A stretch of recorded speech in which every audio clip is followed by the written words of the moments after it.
pleasure, sir. Been a while since we've seen any new faces round here.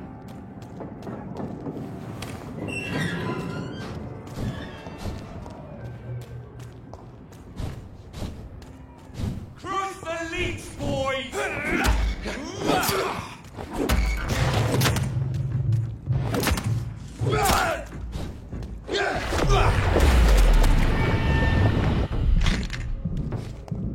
Snap it, leech!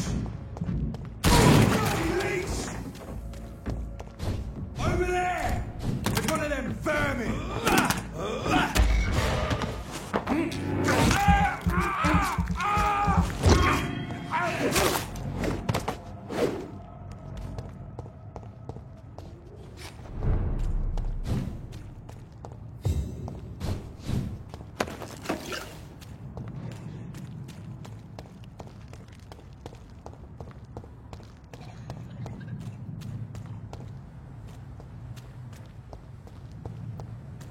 It's a leech!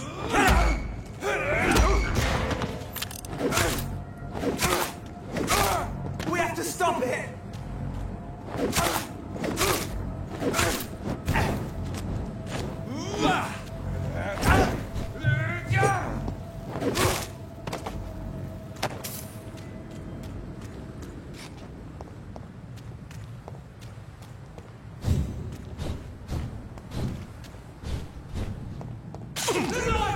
It's on to us!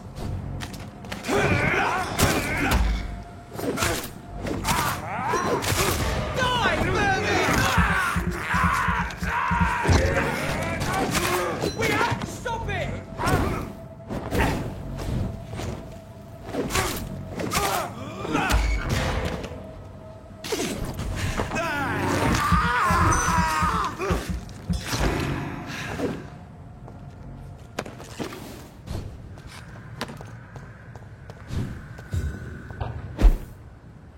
I cannot enter.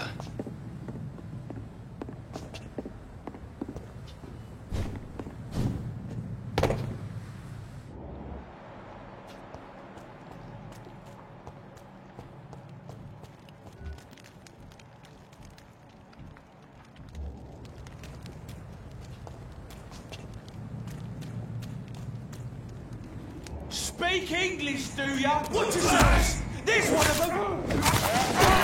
Oh, Christ!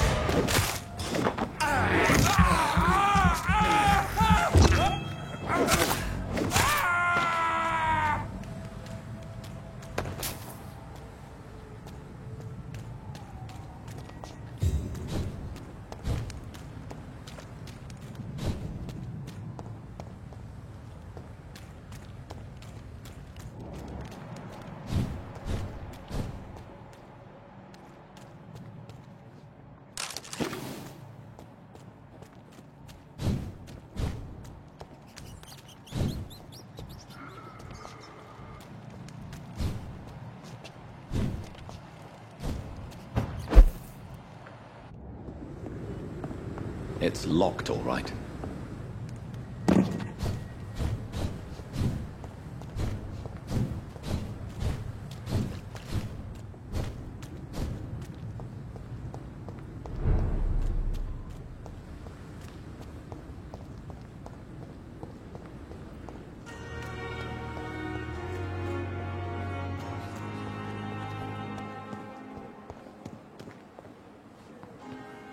Good evening, Doc. I'd like to see... Wise choice, Doctor.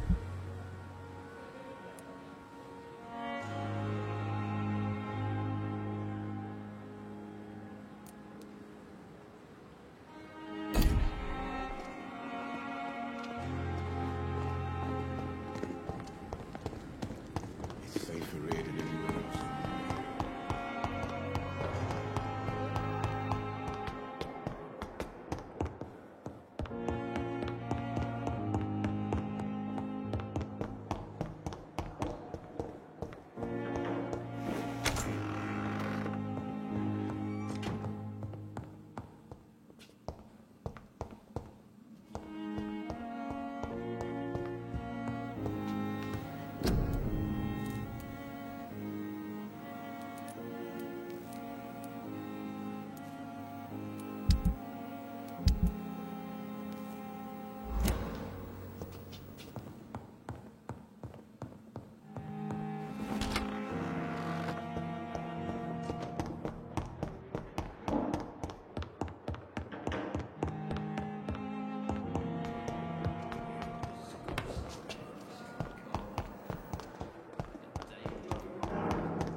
Good evening, Dr. Reed. Such a pleasure to see you again.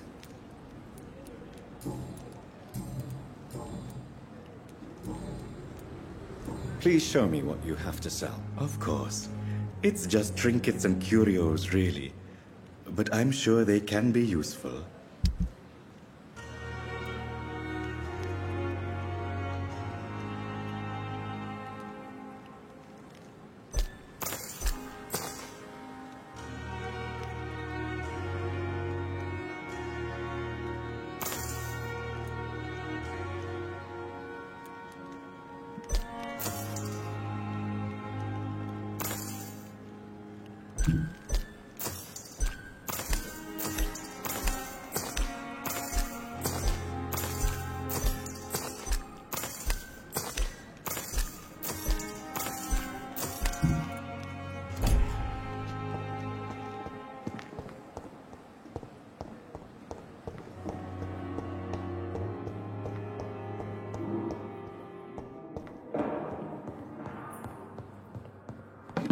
I will not let you down, my boy.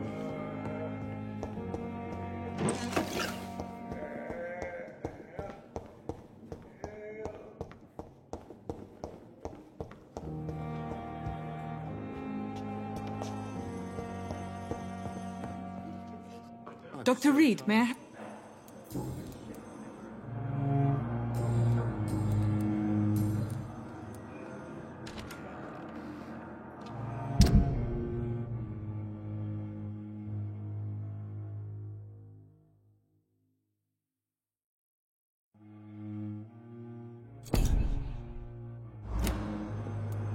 I'll see you later, Nurse Crane.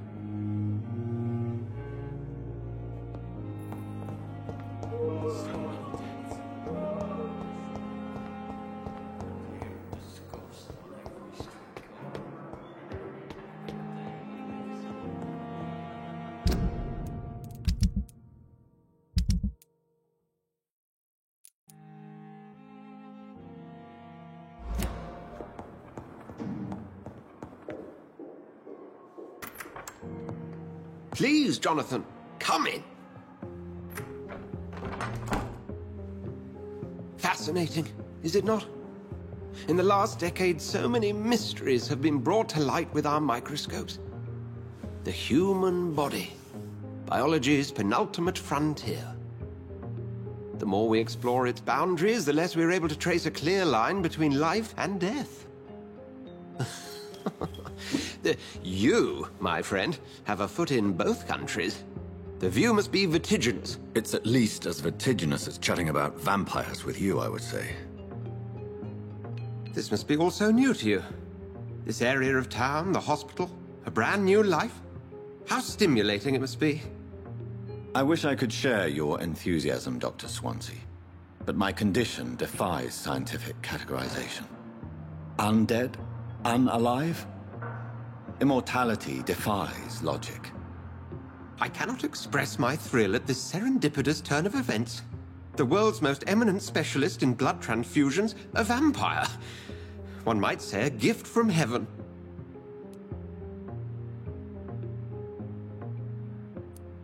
I'm a dead man. I was murdered.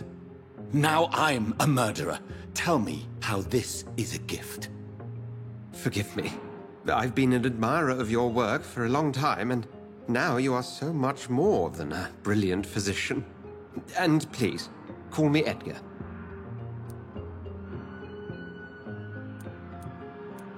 Thank you. But I'd rather you didn't speak so lightly about my condition. There is nothing I find amusing about this situation. Very well. I have a task for you, Jonathan. Something that will require all your newfound skills. Please, go on. The Pembroke only survives through the generosity of our benefactors. Unfortunately, our main donor has found herself in a bit of a bind. Now, if you could help her out... A spokesman or politician is what you need. That's not my calling. And until I come to understand what has happened to me, I require discretion. Discretion is in order, Jonathan. Lady Ashbury has recently received rather indelicate correspondence that, if revealed, would jeopardize her position. And you would like me to eradicate this threat? By the stole, of course not. I would just like you to pay her a visit. Her ladyship is certainly near the tents outside, tending the sick.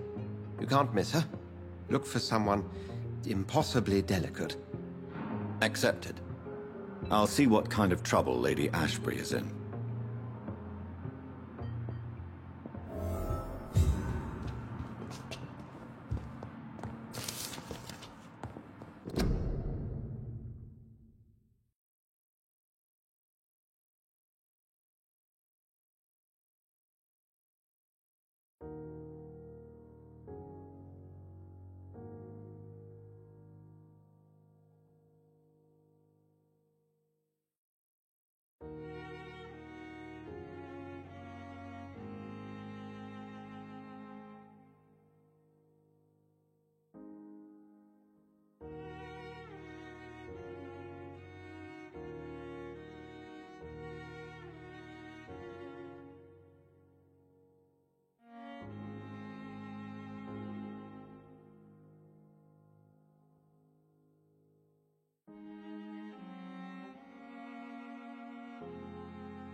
giant morgue disguised as a hospital.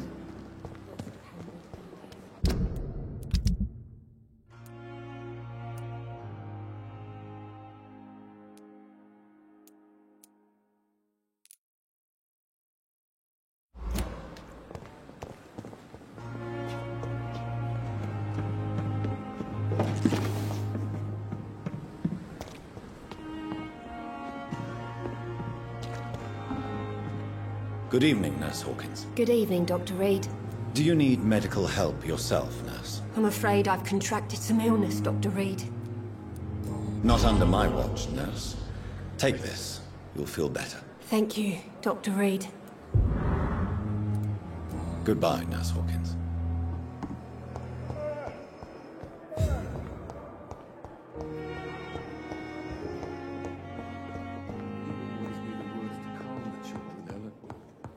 As for me, what a blundering idiot.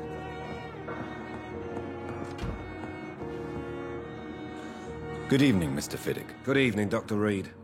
Any news about my operation? Have you heard talk of any blackmail here at the hospital? No, nothing.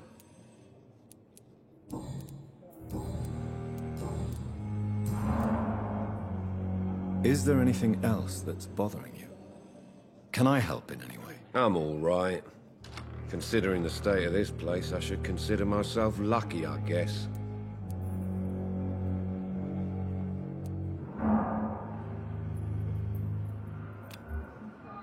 Goodbye for now, Mr. Fiddick. I'll see you later. You always knew the words to calm the children, Helen. As for me...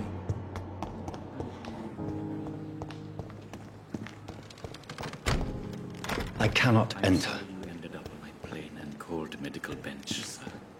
I understand you must be very angry about this unfair situation. I managed to arrange to have you buried in the same mass grave as your wife. I hope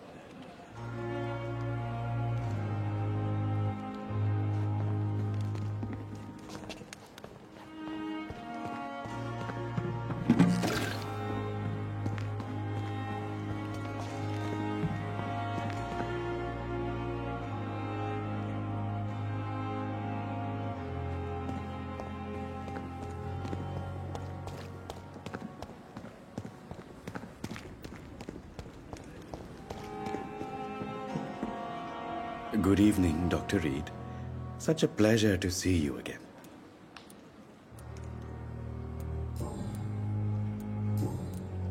Have you heard of someone blackmailing people in the hospital? Pardon me, sir, but I have no idea what you're talking about. Please show me one. Of course. Good evening. Do you need medical attention? Well, the proximity of the dead is not the most healthy company, even if the quiet can be appreciated. Don't take too many risks with your health, Mr. Chidana. None of us are immune to this disease. And that is a good thing. Death and disease is a constant reminder of our mortality. But you have my thanks, Dr. Reed. Goodbye, Mr. Chidana.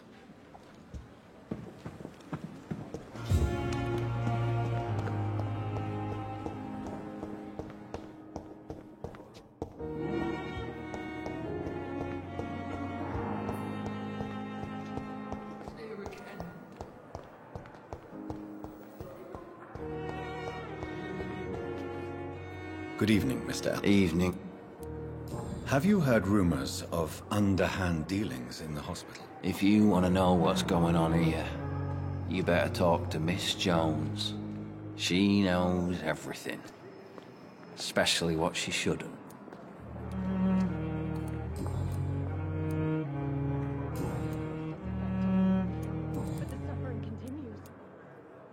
Why do you feel responsible for the injury, Thomas? What really happened? I wasn't disfigured by any German shells. It happened during my leave. It was an accident. Tell me what really happened then. I went with a whore in Rouen. Dead drunk I was. The hotel was a shithole. There was a fire that night. Did you start the fire? Were you trying to avoid going back to the front? That's not uncommon, you know. No. It's just that I was asleep when the flames reached the room. The girl was long gone. Bitch never woke me up. Left me to burn. Why lie about it? Come on. It's one thing to come back disfigured by the Germans, and it's another to get injured in an accident that could have happened to anybody.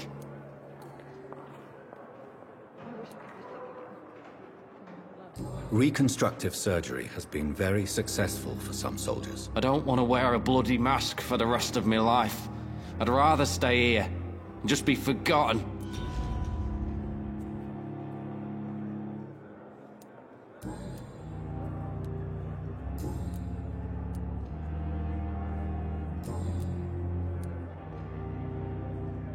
Soldier, do you need assistance? Not really.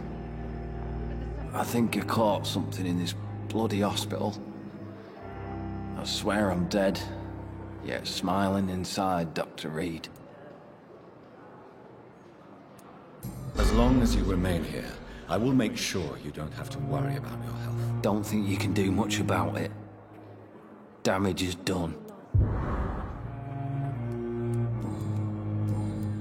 Goodbye for now, Mr. Elwood.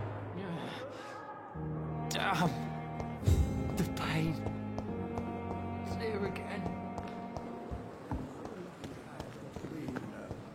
I met him in New York. If only there were more of us, with less resignation and more determination. I know I can count on you. The flu took my dear wife, Emily. I take comfort knowing we'll soon be together again. Mr. Rainfield, that's no way to talk. You're in good hands here, and we'll be up again soon enough.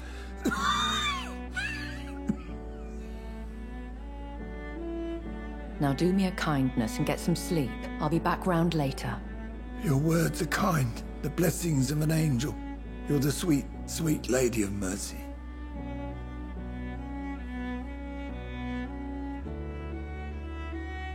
Good evening, Dr. Reed. It's a pleasure to see you again. You seem surprised. Dr. Swansea has brought me up to speed concerning your recent appointment to Pembroke Hospital.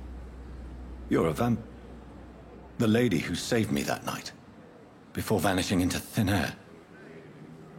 I remember you from the pub with Dr. Swansea. Indeed.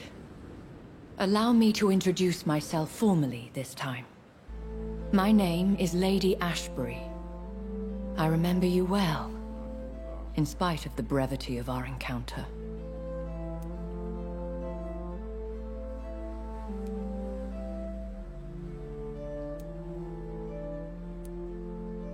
Apologies. You've taken me by surprise. I'm very happy to see you. The pleasure is mine, Doctor. I hope you're more disposed to answer my questions now. You must have countless questions, but our rather urgent matter first. Swansea has explained. My cover, if you prefer, has been compromised.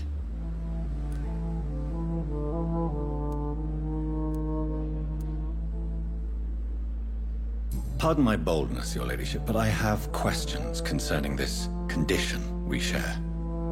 As a newborn, your hunger for answers is rivaled only by your thirst for blood. But the questions need wait. I'm a scientist. My trade is in the deciphering of mysteries, and I need information to feed my mind. I will gladly answer every question you have, but first, prove yourself capable of resolving my predicament without eating the culprit.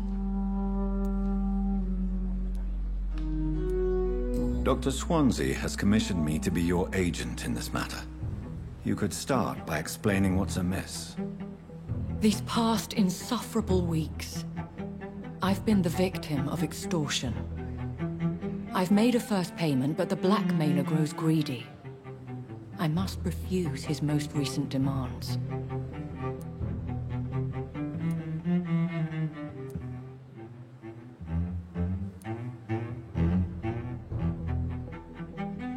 Who would be so foolish as to threaten you? A kindred spirit. Even if it were the case, and I highly doubt it, a vampire would have asked for something more valuable than money. My suspicions lean toward a patient, or their family.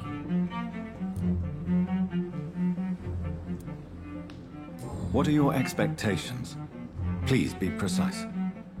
As the newly appointed surgeon of this hospital, you are in an excellent position to ask innocent questions, and deftly learn the identity of my blackmailer.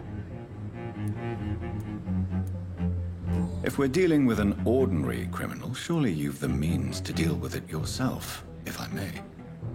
As immortal tradition doth dictate, all fangs and hypnotic eyes ablaze, the blood would run like a river.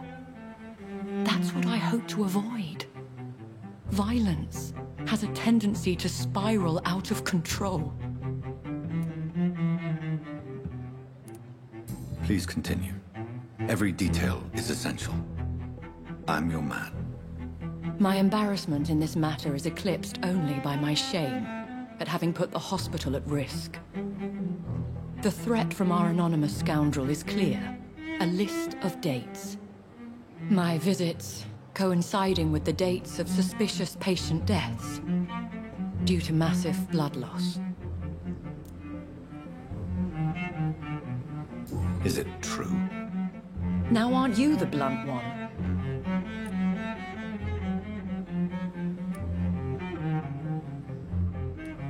Excuse my impertinence, your ladyship.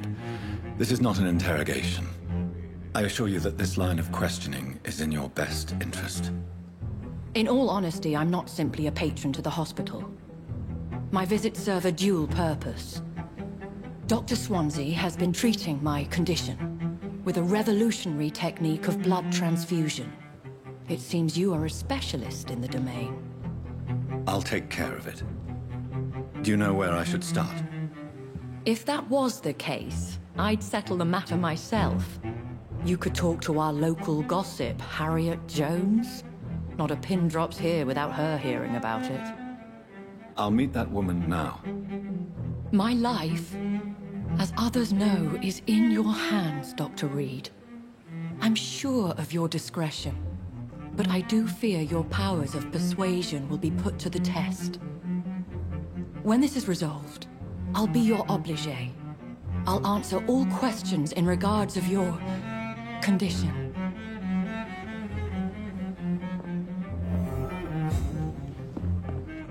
Another night with the glorious battalion of Pembroke.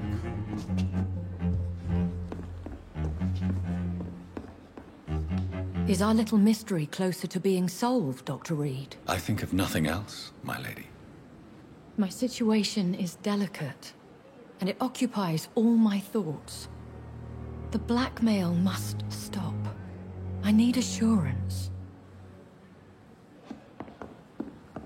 Perhaps I should have considered the offer from that Cadogan fellow. If only I were young again. Just a dozen years or so.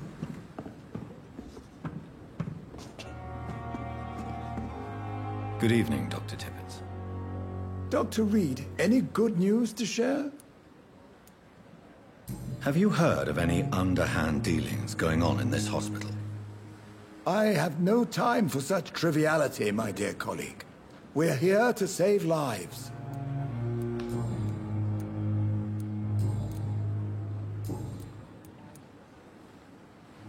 Nurse Brannigan has been recently accused of neglecting her professional duties. Tell me what you really think about it. This kind of protest is nothing but elitist bullshit. I trust Nurse Brannigan with my life. She has what it takes to be a great doctor. Do you really think she could be the next Elizabeth Blackwell?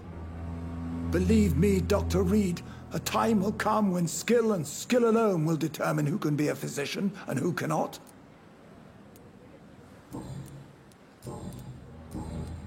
Goodbye, Dr. Tippett.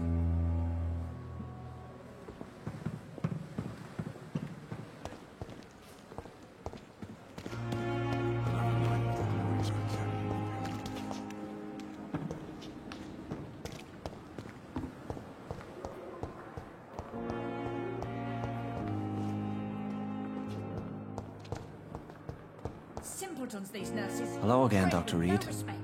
I feel better already. Can I go soon?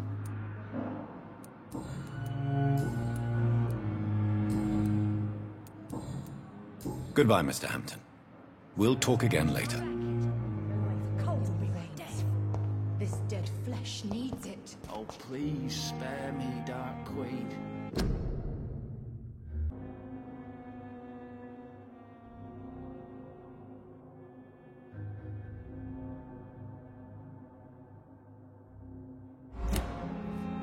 I wasted too much energy for so little result. Good evening, Mr. Elwood. Evening, Dr. Reed.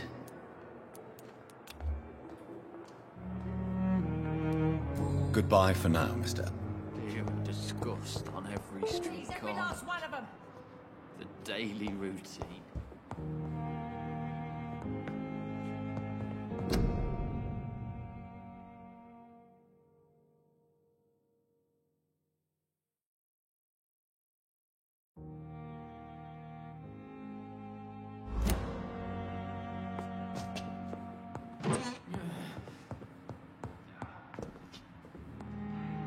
What? What? What is this? Who are you? Get out of my room. There's no need for alarm, madam. I'm Dr. Reed, the new surgeon. Preposterous. Dr. Reed, you say? I don't want some bumbling intern. Where's Dr. Swansea?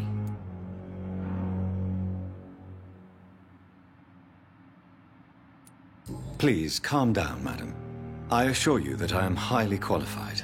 I'm just back from war duty. How brave. Threatening an old defenseless woman. You know how long I've been a patient here? You've picked the wrong fight. I'm Harriet Jones. Harriet Jones? Indeed. I've been meaning to have a chat with you. You know what goes on here better than any other patient, I gather. Oh, better than any patient, nurse or doctor. I've seen so many vile undertakings. I heard there have been some despicable goings-on. Was there a case of blackmail? Blackmail? Wait. You're investigating something.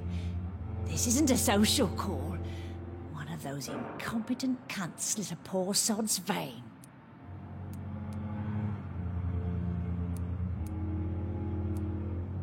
If I didn't know better, Miss Jones, I'd be inclined to say you enjoy this type of idle gossip. God's honest truth, Doctor. It's just the way it is here. Most of these bitches would let you freeze to death before getting you a blanket. You seem to know more about the goings-on here than anyone else. Beware, Miss Jones, in case suspicion should fall on you. That's it. Blame the old and infirm.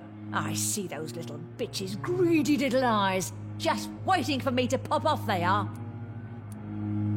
I assure you, madam, this is not an investigation into a possible medical error. Debauchery, then? Nurses Crane, Hawkins, Brannigans, whores, all of them. They can't keep their legs shut. I've seen them scratching slutty sores. Really? Well, if you have irrefutable proof, I'll not have the staff behaving in such a manner here. This is your business, Doctor, not mine. But I swear one of the nurses is cavorting with some man on hospital hours. Thank you for your time, Miss Jones. You've given me something to go on. See you on the next round.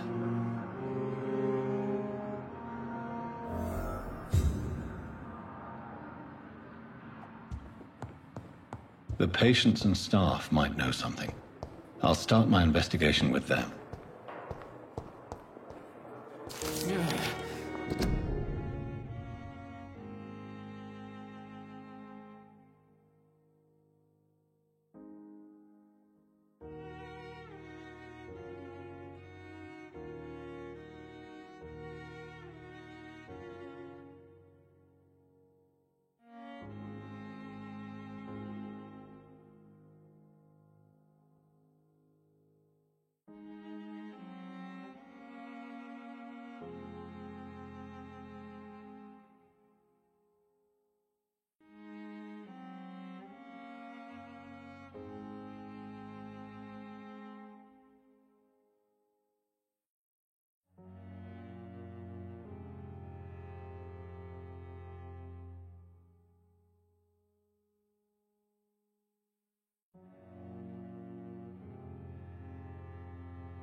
See her again.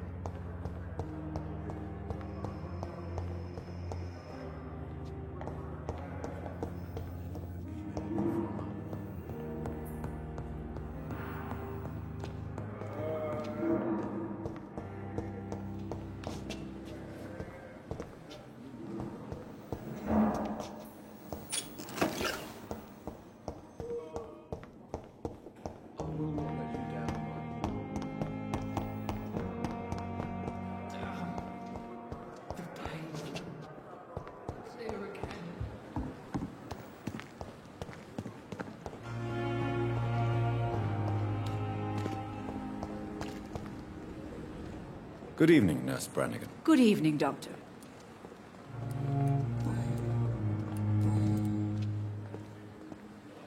Do you know if any of the hospital staff have criminal backgrounds? The people who work here all come from very different backgrounds, Doctor.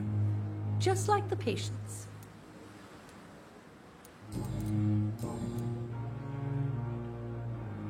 Have you seen a strange man visiting any of the nurses here? I've never heard of such a thing, Doctor. Goodbye, nurse. Call me if you need assistance. It's safer here than anywhere else in the East End.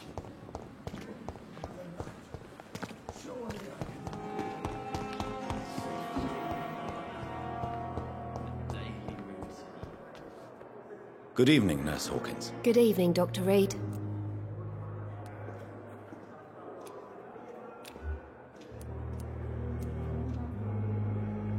What can you tell me about the strange man visiting one of the nurses during her shift? Let me guess. You spoke with that old shrew, Harriet Jones. Do not pay attention to her, Doctor. She's full of fanciful tales.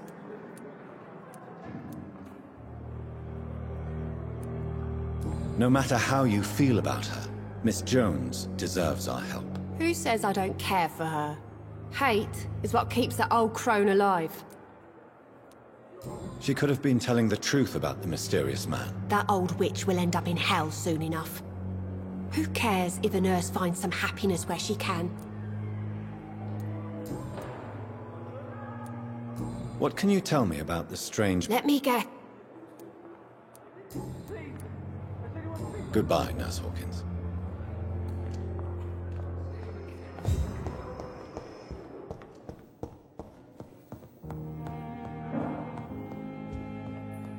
I'm all right. Don't waste your time with me. My sweet girl. Reads me like a book.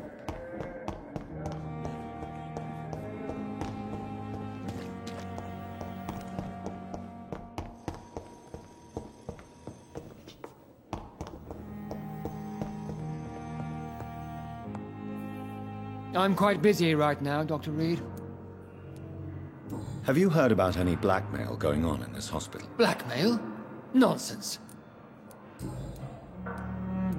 Do you think Dr. Strickland has any chance of curing the Spanish flu by himself? His wish to cure the sick is not driven by pride, but by an idealistic view about our mission here. Honestly, I don't know which is worse. You consider him a good practitioner, yet you will not report his methods. Strickland may be a rival, but I will not use dirty tricks or regulations to prove him wrong. We are doctors, not politicians.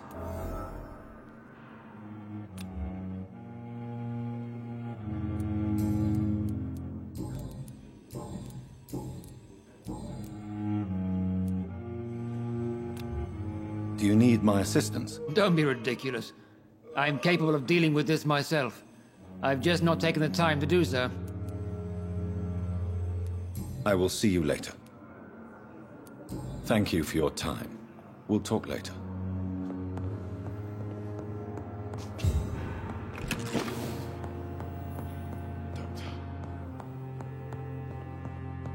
My sweet girl.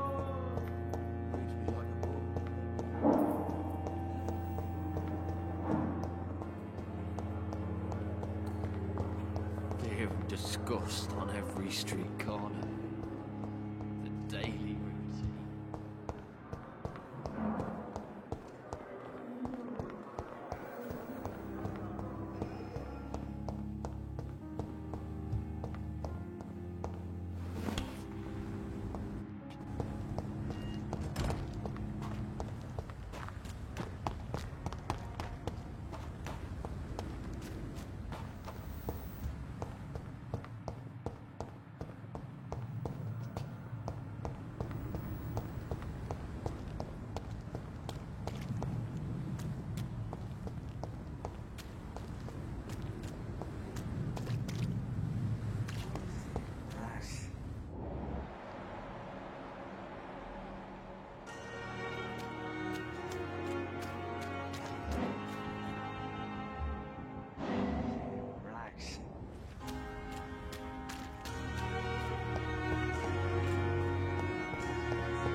Please, sir. I need help bad. What's going on? I'm Blight, sir. Newton Blight. I've lost my mate. Can't find him anywhere. I'm Dr. Jonathan Reed from the Pembroke Hospital. Please, calm down and give me more details. Oswald and myself were both infantry, sir. We were en route for the hospital, but... well, we had a disagreement. And Oswald ran off towards the canal. How long have you been searching for him? I can't go there. Too many rats by the water. Fucking rats. Can't stand them since the war, sir. Can't stand them at all. Don't be ashamed, Mr. Blight. Many soldiers who survived the trenches suffer from musophobia. I'll see what I can do for your friend. What can you tell me about yourself? I'm Oswald's best friend. We served in the same regiment, sir. We've taken care of each other since we came back from the front. What can you tell me about your friend? His name is Oswald Thatcher. We survived the war together. Oswald is... nervous and quite fragile since we came back from the war. Where was your friend the last time you saw him? He went down by the canal. He didn't want to go to the hospital. I think he went to the sewers on purpose. So I couldn't go after him. This is a dangerous part of town. What are you doing here? We were looking for the Pembroke Hospital. We both need help. Treatment, I mean. To get some sleep. Just need to feel better, sir. I have all the information I need for now. If I find anything out about your friend, I'll let you know as soon as I can. Thank you, Dr. Reed.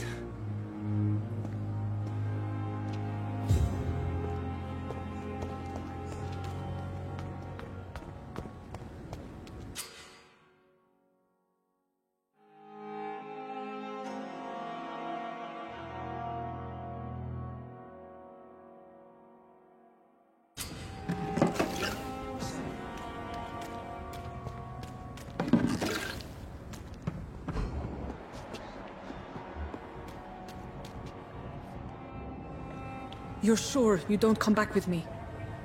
Nah, I have to see someone at the hospital. Be careful. You look so bad they may keep you as a patient.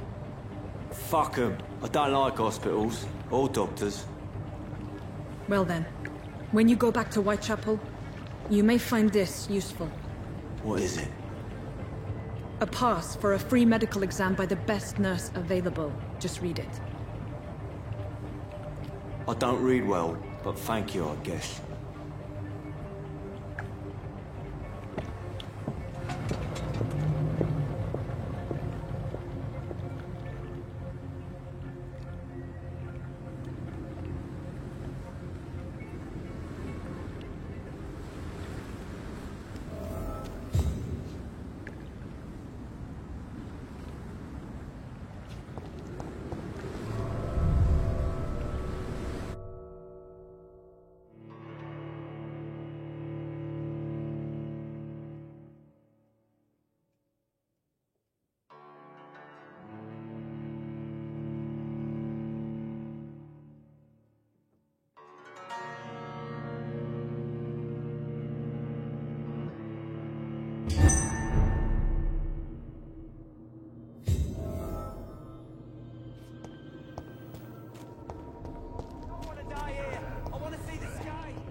This man has been savagely attacked and dragged to the floor.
fresh air!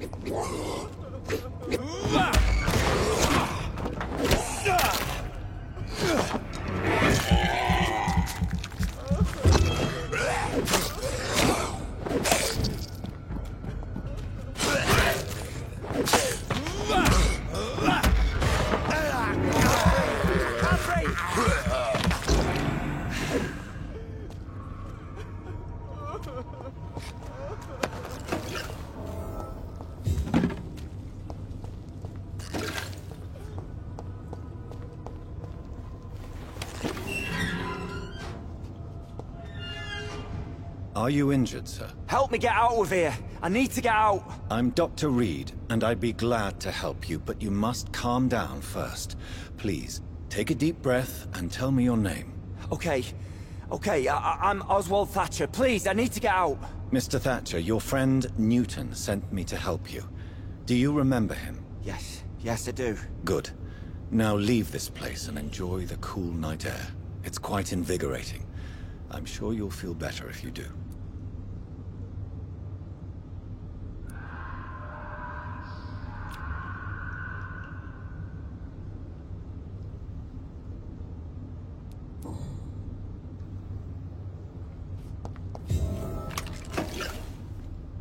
Are you sure you're all right, sir?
What sort of creature is this?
Here's what's left of him.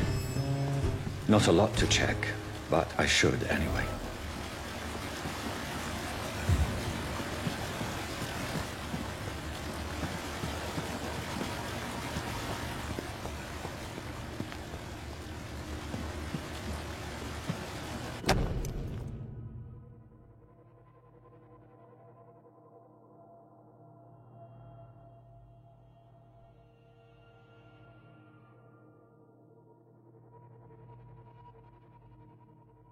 Some voucher for a free checkup in Whitechapel. What is Nurse Crane up to? I really must find her.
Spare your obedient slave.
Do you need my assistance? Don't be Then you are lucky that I have taken the time to do so. Consider it a gesture of solidarity between professionals. I wish this hospital could have received as much attention from you, Dr. Reed. We do not see you in surgery very often. Thank you for your time. We'll talk later.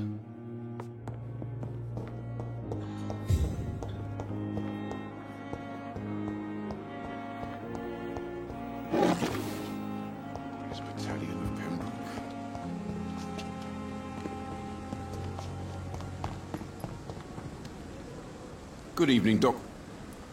I'd like... Wise choice.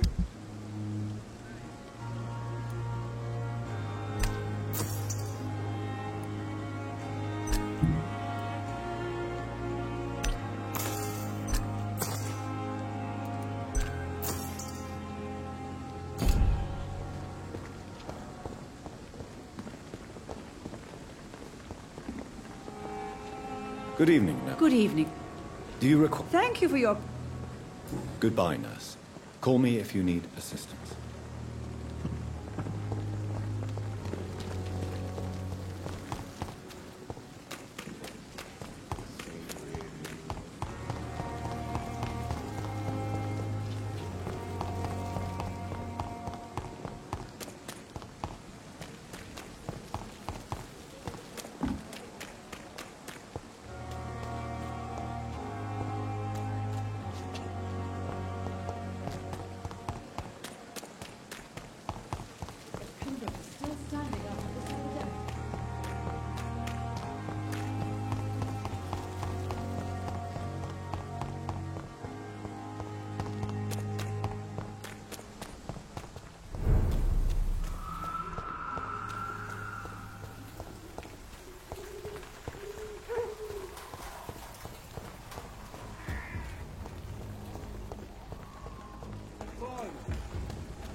can't believe I'm doing this.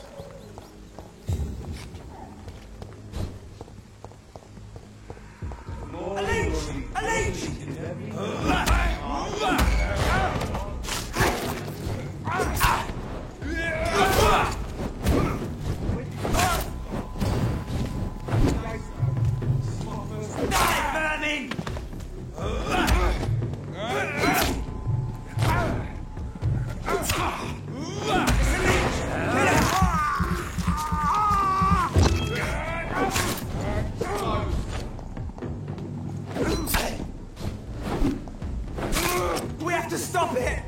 Shit, that leash is fast!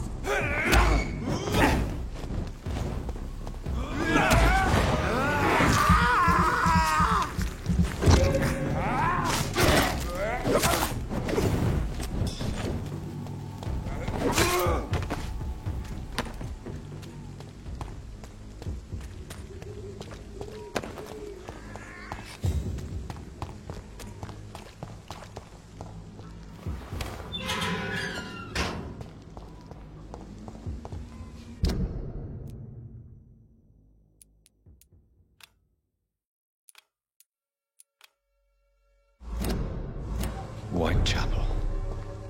This neighborhood is linked somehow to the kind Lady Ashbury's blackmail. First, let's find this Petrescu fellow.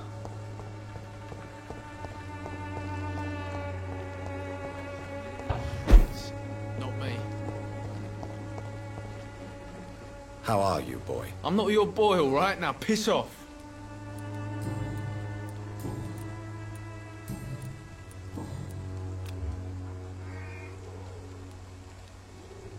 Goodbye.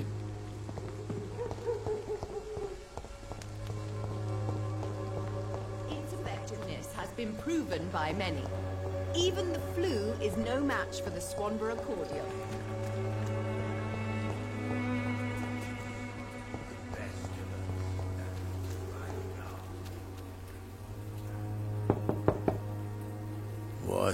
What do you want? Leave me alone. Good evening, sir. I'm Dr. Reed. I'm looking for Nurse Dorothy Crane. There is no Dorothy Crane here. Now goodbye. I'm afraid this medical leaflet says the opposite, sir. Really? Well, I'm afraid I'm going to close this door right now. Go bother someone else, Mr. Doctor. To enter that house, I must discover who this man really is. Maybe I could start by observing what he's up to.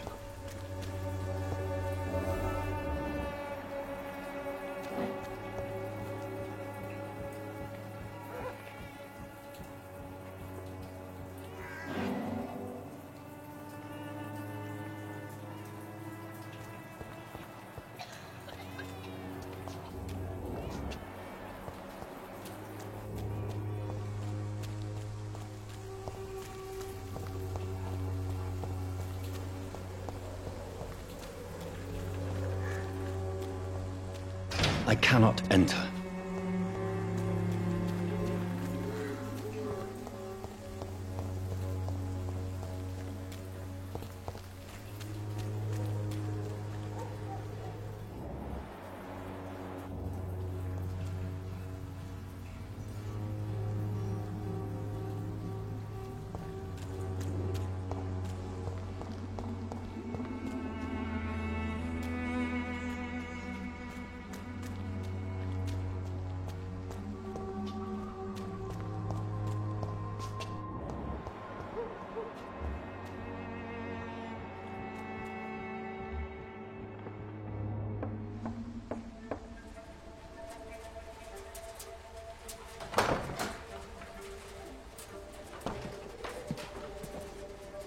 A strange man was at the door with a pass for our medical facility. I refused him entry. Darius, how could you know he didn't need our help? His clothes were too finely tailored to be for Whitechapel. Perhaps just a friend of that stray poet who is always about. Richard Nethercott? No, not of the same cloth, this man. I suspect some machination from that journalist. Clayton Darby. Is he still asking questions? Yes. I saw him drifting around St. Mary's Church. I swear he is tracking me just downwind.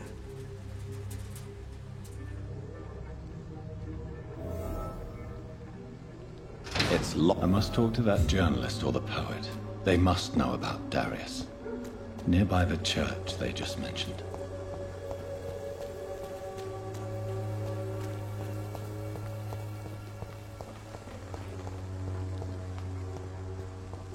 Cheap price, good quality.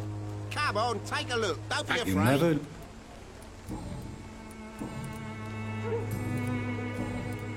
Right then.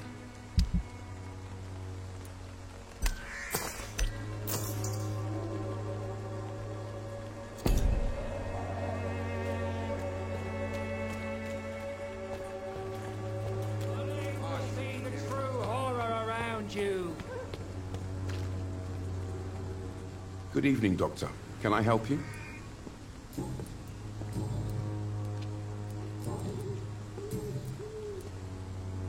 I heard you're investigating an underground medical dispensary in Whitechapel. What do you know about it? Not much, I'm afraid. They are wary of strangers, and I'm not really an acquaintance of theirs. Why do you care?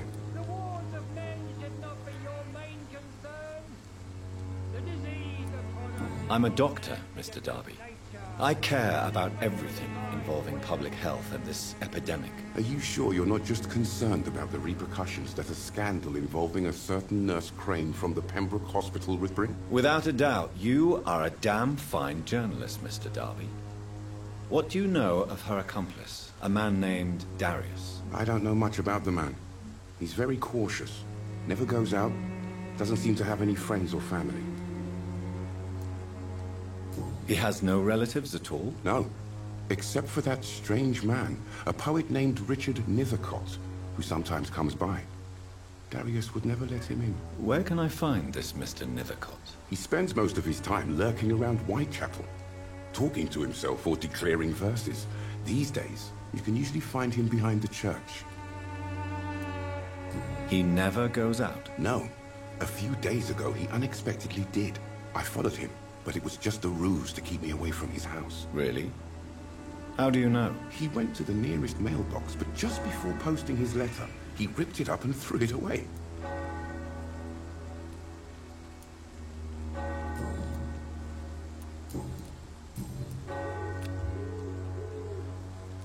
Goodbye, Mr. Darby.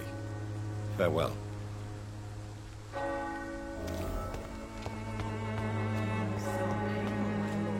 Would you like me to revive you?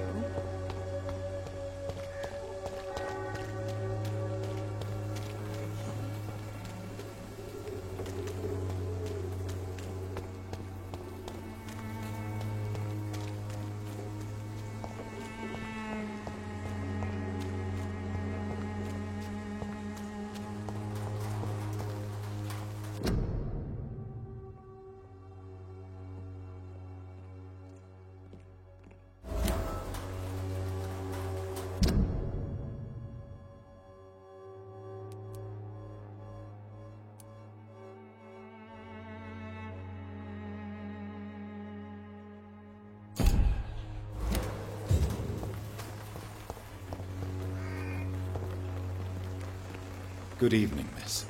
I'm Dr. Reed. I'd like to ask you a few questions. I know what you're thinking. A tall stranger who meets a girl in the street at night. It reeks of the penny dreadfuls. But I mean you no harm, truly.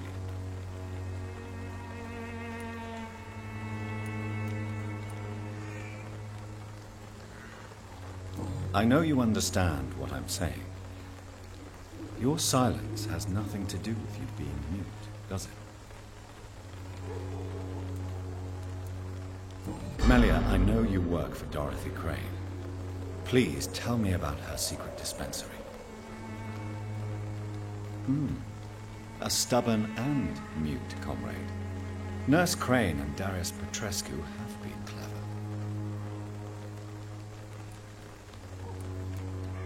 Very well. Goodbye, then.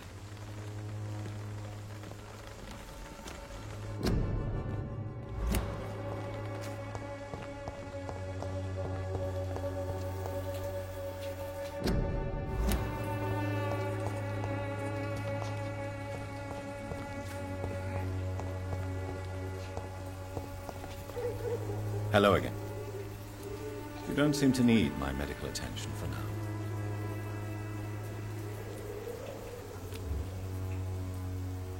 Very well. Goodbye then.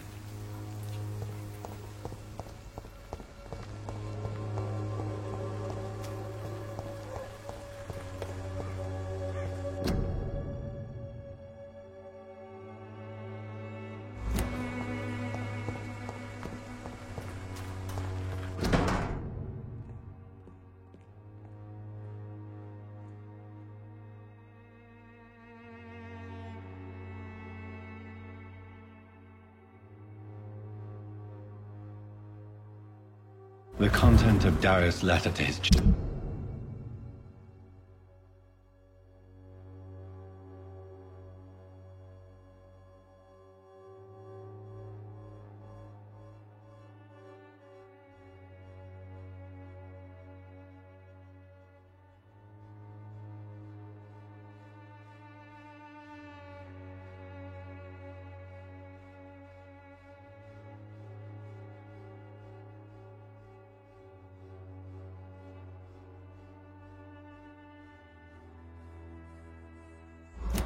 Children could give me more leverage to enter.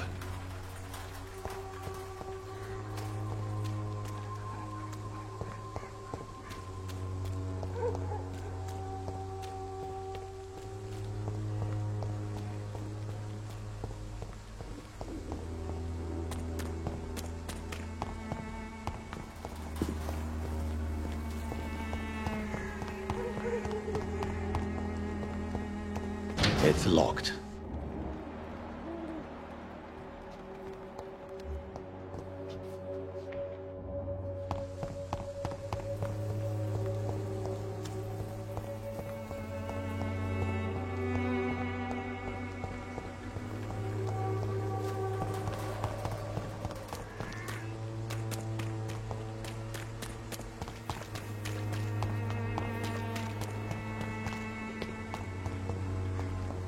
The war... Good evening, Mr. Whitaker. It's Father Whitaker, my son. So, are you still lost in your rational delusions?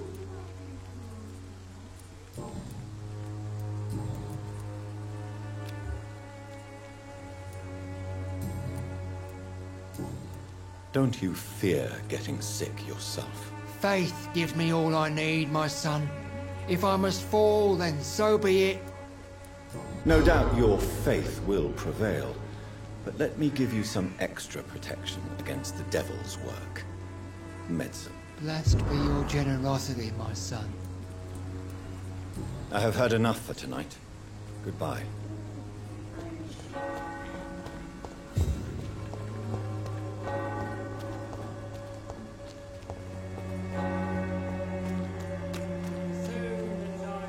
Good evening, Doctor.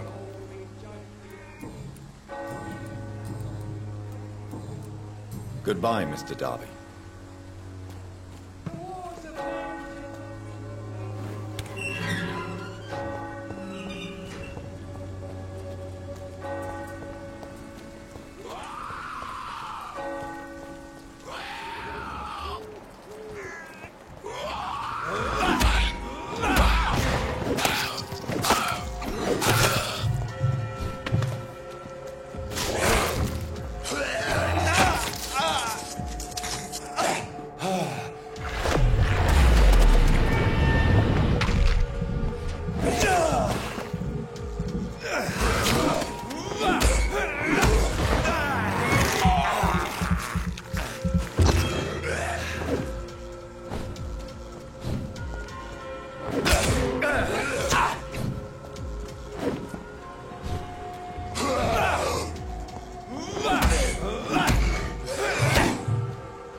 Good evening, sir. I'm Dr. Reed. I would like to ask you a few questions. Please be my guest. Although I may not be the best informant regarding this part of town, my words speak about that which the eyes cannot see. Really? Are you an artist of some kind? I'm a poet, sir. Richard Nethercott, at your service.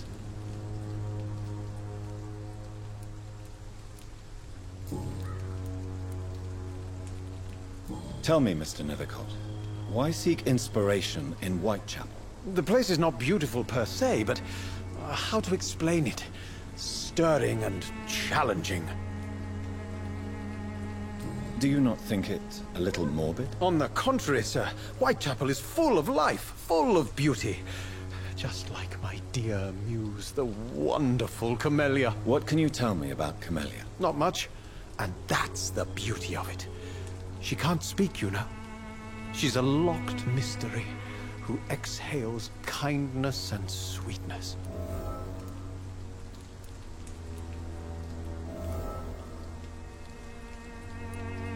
Perhaps you're just afraid to find out the truth about your muse. One day, perhaps, I'll ask her to come with me. But will she still be my wild flower of Whitechapel if she moves uptown? And have you ever tried to learn more about her? Where she lives? How she survives? Whom she may know? Maybe I prefer she remains an enigma. Reality can be so dull, don't you think?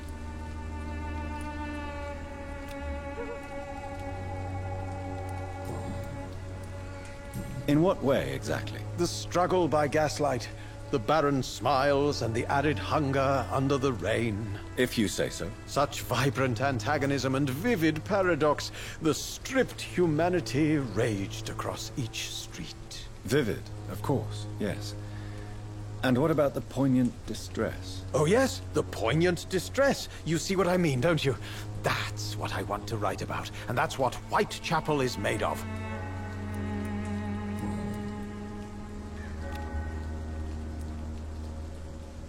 Did you know the Mute Florist is a member of a secret society? No, I didn't. But I thank you for this information, sir. For it only enriches the mystery surrounding the precious Camellia. Are you not curious? Is there not more you wish to know? That girl has not an ounce of malice in her. Whatever she may be hiding, it's certain to be for the benefit of most, if not all. I fear you are a hopeless romantic, Mr. Nethercott. Guilty as charged, Dr. Reed.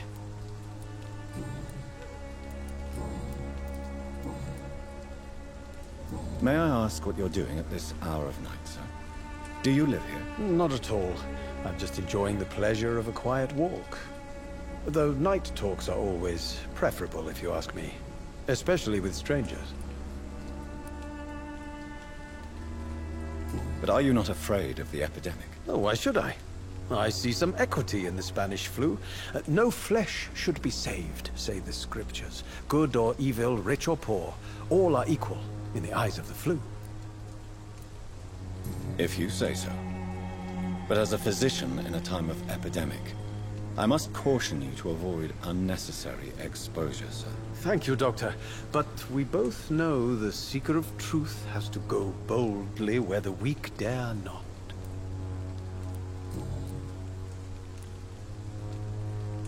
Are you aware that your life could be in danger in this part of town? But this is where I must be to feel the real beat of the city. I had to come, see it for myself, alone.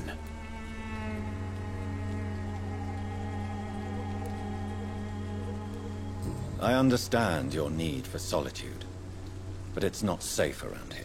I don't care. I don't have many friends, Doctor, and my family despises me. If some misfortune came upon you, who would be here to help you? Well, you for a start, my dear Doctor. What are your thoughts on the terrible situation in this city? Terrible, you say? No. Of course, the death of so many innocents is a tragedy. But the scourge has not been all bad for the city. Oh, no, sir. What are you talking about? Do you remember London before the flu? Noisy, cacophonic, quiet nowhere to be found. And now, Listen to this oddly peaceful silence.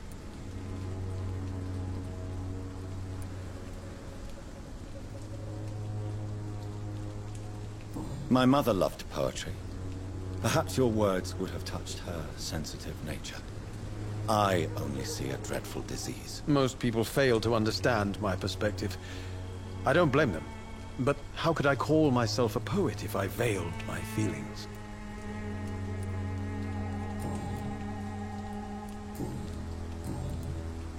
May I ask you a few questions about the district? Extraordinary part of town, is it not? I'll be glad to help you, if I can. I'm looking for Dorothy Crane, a nurse who lives in this vicinity. Dorothy Crane. Oh, I love the name. The Crane of Whitechapel. Sounds very mysterious. But, sorry, no, never heard of her. What can you tell me about an old man called Darius? Darius Petrescu? Yes, I know him. At first, I thought he was only a small publisher. I invited him to publish my work, but his reaction was pretty clear. Not interested in your talent? Darius is an old political activist who takes delight in printing tracts and lampoons. Those communist activities only require mediocre writing skills.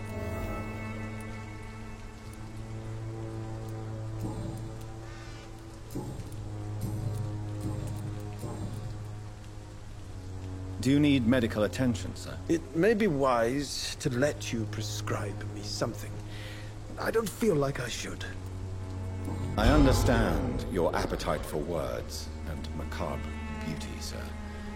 But you should be more careful. The nutrition of my mind is more important than my physical health. But I appreciate your concern, sir. I'll leave you alone, sir. Darius is a bit less of a mystery now. It should not be that difficult to incite him to let me in.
You are blinded by your false faith, imprisoned by your daily routine. Cheap price, good quality.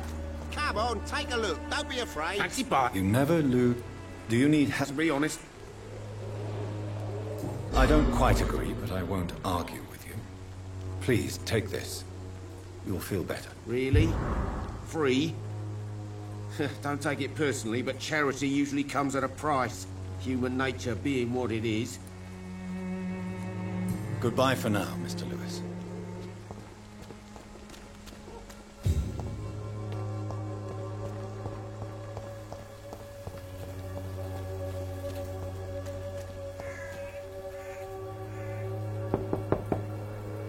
Mr. Petrescu, just 1 minute, please. You again? Go away.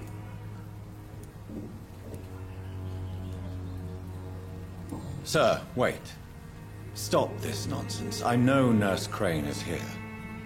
Shall we speak man to man, you and I? All right. Speak up. Don't you see we're on the same side?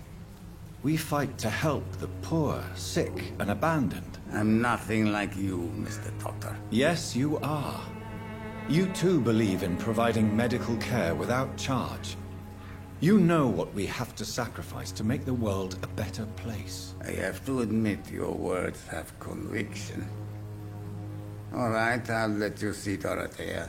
Don't make me regret this, though.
It's locked, all right.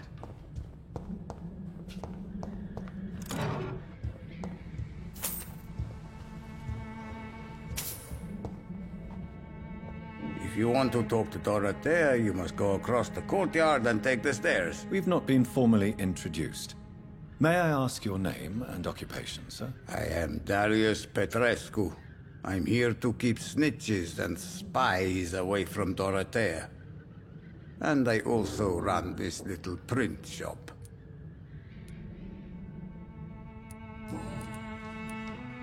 So Dorothy's real name is not Crane? Like myself and many people in this area. Dorothea is from occupied Romania. That's all you need to know. She seems important to the community. More than you can imagine. The West End does not want to hear of Whitechapel's misery. Dorothea is one of the few doing something about it. Tell me everything you know about Camellia, the mute florist. I do not believe in the afterlife, Doctor, but I'm almost convinced Camellia is an angel. She volunteered to give out our medical leaflets. Who is she, really?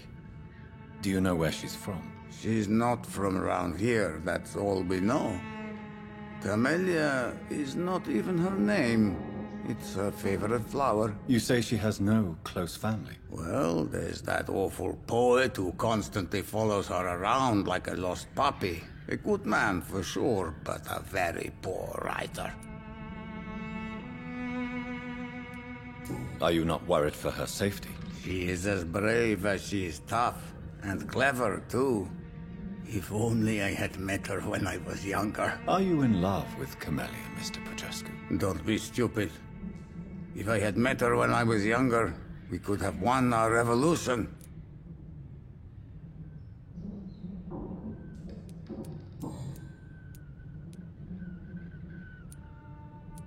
Tell me... I do not...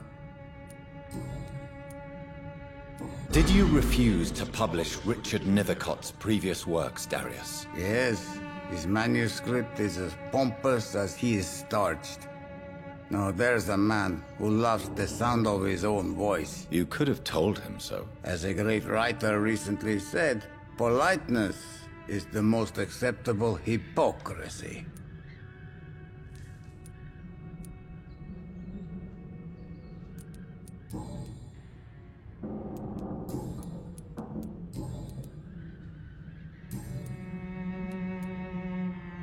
Do you have any family left, Mr. Petrescu? Children or grandchildren? Who knows? I have abandoned my people for so long, they might as well be dead. As dead as I am for them, I suppose. This war won't last forever. Did you ever think of returning to your country now it's free? No. I have taught strength and determination to my sons and daughters. I'm an old, dying man who only has memories of better times to cherish. Don't be embarrassed, sir. If you must know, my own father disappeared many years ago, and I forgave him. It's quite awkward to talk about our families like this, but... Thank you, Dr. Reed. I appreciate your trust.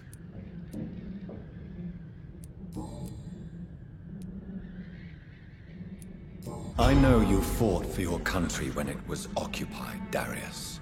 Tell me more about it. I know my days are numbered, and I know I won't see my homeland again. But I fought for Romania all my life, and I will until my last breath. But Romania escaped the grasp of the Austro-Hungarian Empire. It's a free country again. But it's not the country I fought for. My homeland is not appeased, Doctor. And I still see a dark future ahead for my people. How did you meet Nurse Crane, Darius? Why does she trust you? I'm her oldest friend in England. Dorothea and I share many ideas about this country and about the country we left. You mean occupied Romania, don't you? Even if not directly, I fought against your enemies. Really? Then perhaps you have more in common with Dorothea than meets the eye, Dr. Reed.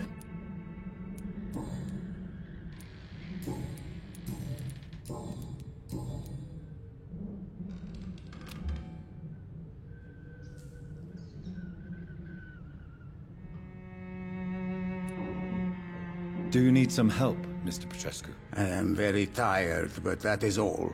I don't need you, Doctor. Well, I think you do. Take this, and you'll feel better. Free drugs from an English doctor? It must be my lucky day. Goodbye, Mr. Petrescu.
Give me a drink!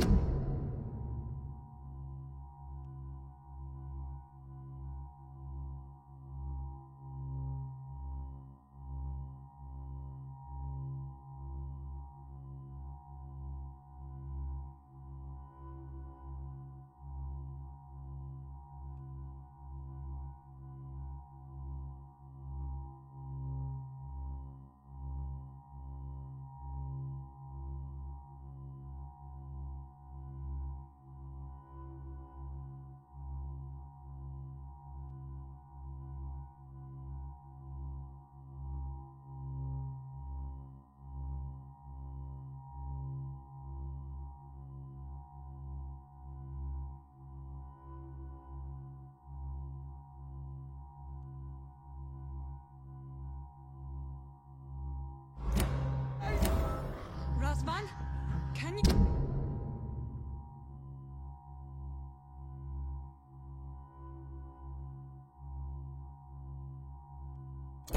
hear my voice?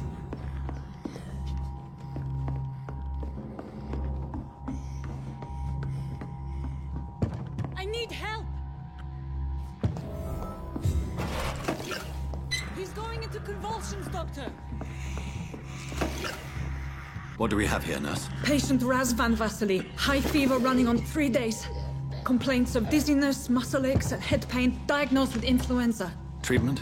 Aspirin and salicin for the fever and discomfort. Liquids for dehydration, but he's having trouble keeping even water down. Thank you, nurse. Anything else I should know? He did lose consciousness this morning, but he's never had convulsions like these. He's not convulsing, he's choking. He's not getting any air. Scalpel! Hand me that scalpel! What can I do, Doctor?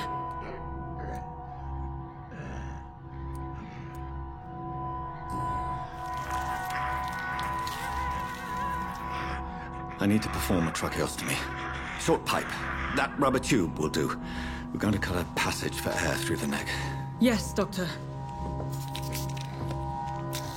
He's breathing again, but he's coughing up blood.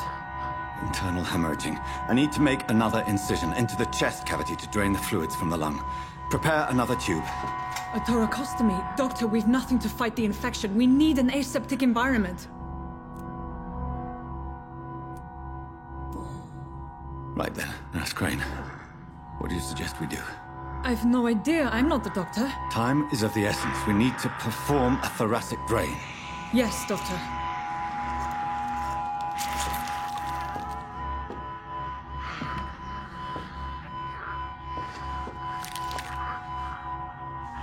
He's still bleeding, Doctor. I'm losing his pulse. The drain must have punctured the intercostal artery. There's too much blood. Are you all right, Doctor? I can't see.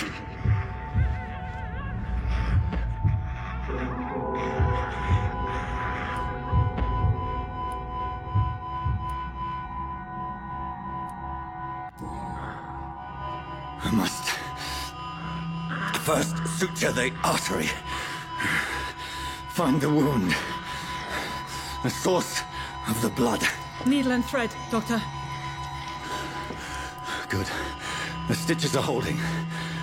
How's he doing? We're losing him. We've lost his pulse. He's dying, Doctor!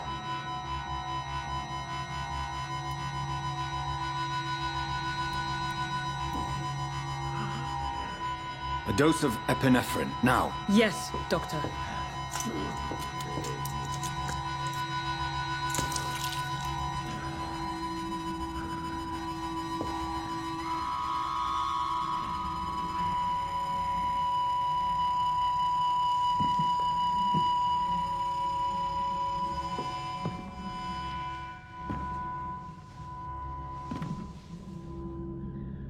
We've lost the pulse.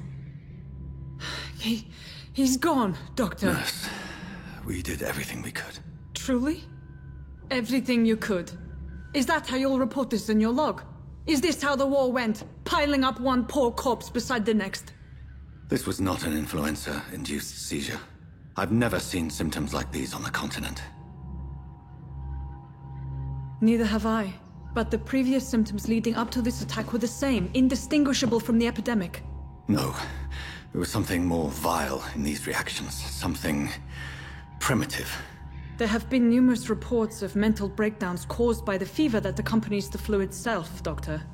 Yes, but... I'd best take some samples of the blood for analysis.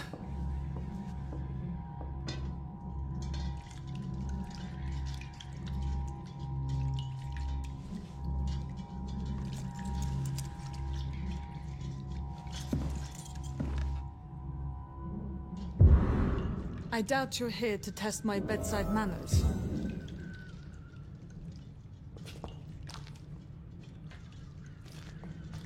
To what do I owe this courtesy? I suspect it was more than intuition alone that led you to us.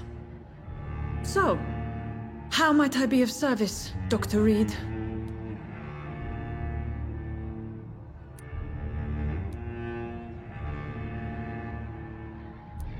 I've come to put an end to this insufferable blackmailing, Dorothy.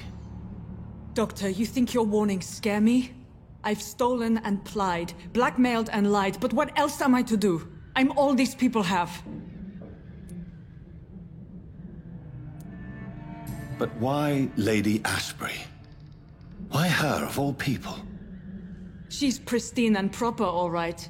But that she-wolf in sheep's clothing murders the poor for sport. I have her where she belongs, and I'll milk her for all she's got.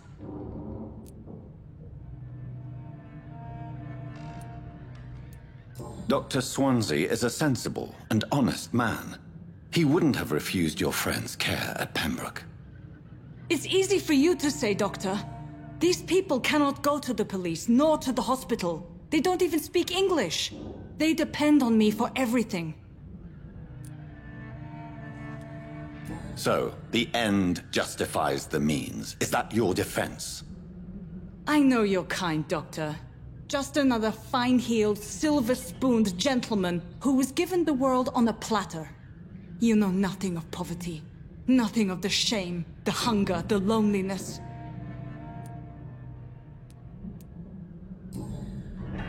You've convinced me of the sincerity of your actions and their noble justifications. But all the same, blackmail is a crime, and it will stop, Nurse Crane. So, are you going to turn me over to the authorities?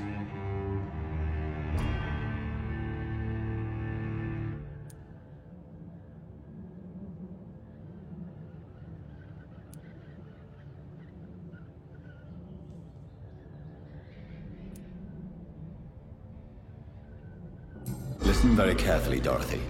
You will erase from your memory everything you pretend to know about Lady Ashbury and Pembroke Hospital. Let that rich bitch off the hook over my dead Nurse body. Crane, enough. Listen as if your life depended on every word. I know you've a generous heart who gives freely to those in need, but you shall walk away from the shadier streets of your business. I will never abandon... Dorothy, the discussion has come to a close. Your clandestine activities in the Resistance are over. Let it go. I'll let it go. Yes.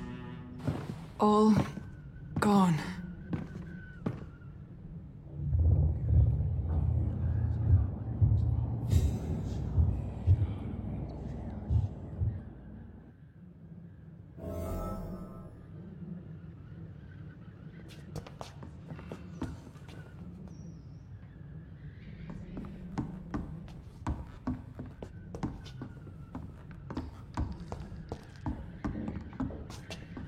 It's locked. I cannot enter.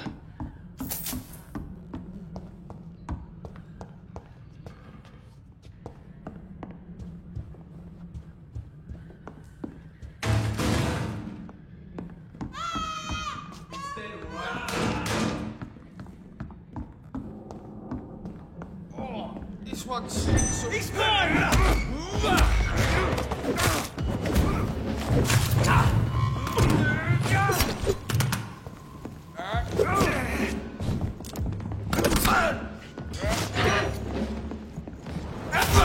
He's dead! Over there!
Hello, Mr. Petrescu. Hello, Dr. Reed. Come on in.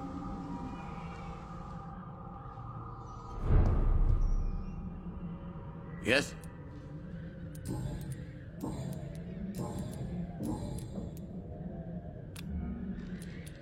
Goodbye, Mr. Petrescu.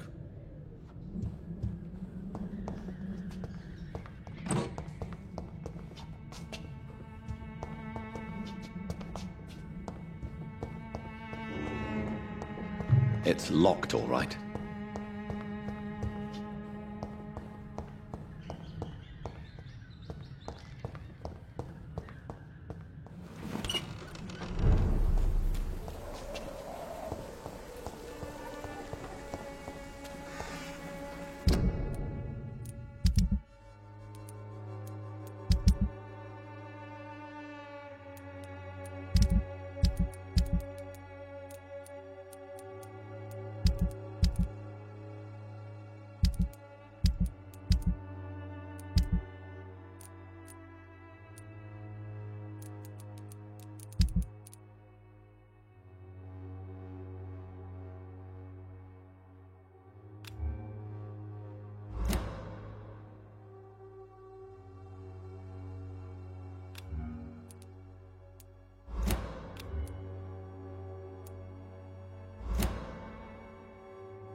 As long as you have the money. Good eve.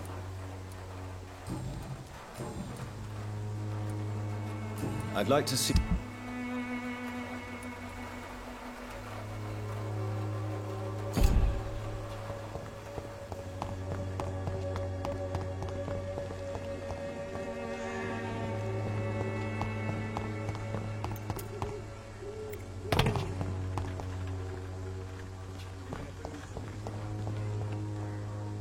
Good evening, Zhao Shu. Wang Shanghao, Dr. Reed. It's good to see you again.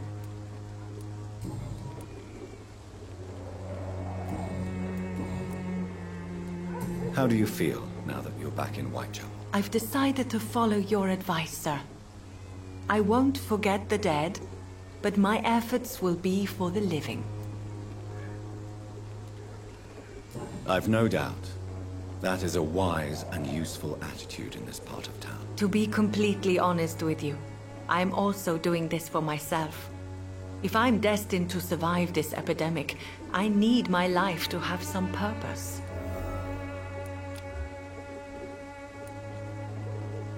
Do you still think about your departed husband? Of course I do. I'll never forget my beloved Matthew, but how do I put it? Now I miss him more than I want him back. I know what you mean. And I think it means you're getting better. Maybe death will take me the way it took Matthew. Without warning and without mercy. But until then, I live on. What are you doing with your time, now that you're back in Whitechapel? I've decided to help the poor and sick of the neighborhood by handing out medicine. Giving out medicine? How can you afford to do that? I am a rich widow, Dr. Reed. My departed husband left me enough money to last the rest of my life. I can spend some on those who don't have any. That's very charitable of you. But why do it at night? I've noticed that the most desperate people tend to go out after dark. Hence my presence, to help them when I can. Why don't you move to a better neighborhood? I thought about it, I confess. To go back to the same empty home every day still hurts me a lot. Why stay here then? I am a woman of habit, Dr. Reed. And for now, I am happier being useful in a familiar place than I would be anywhere else. Goodbye for now.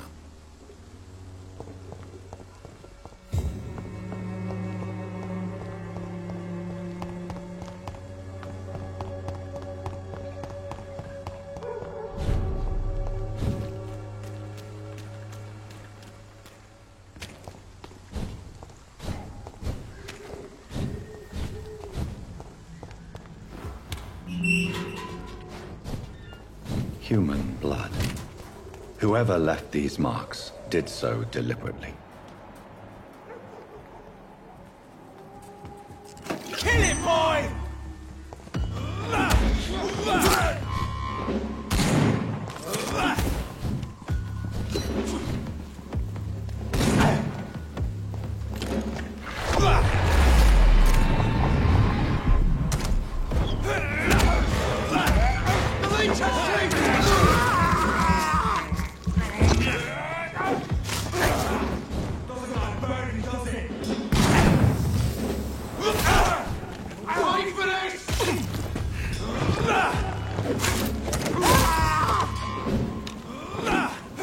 Crush the leech, boys! That's it! Got out like kindling! Die, Bernie! Roast it alive!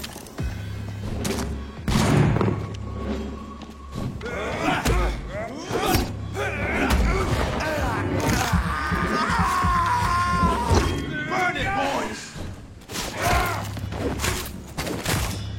Die, vermin!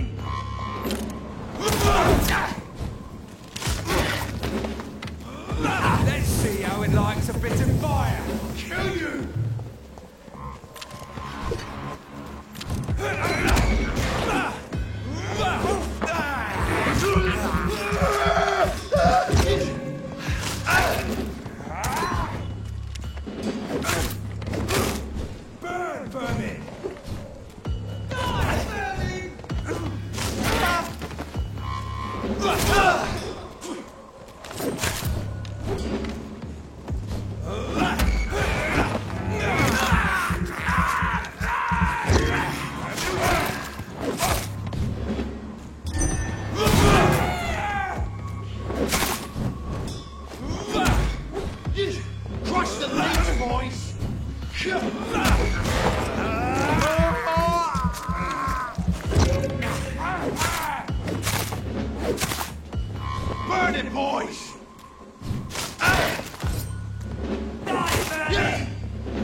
Pembroke is so lucky to have Dr. Reed. Good evening. Good evening, Doc. I met him.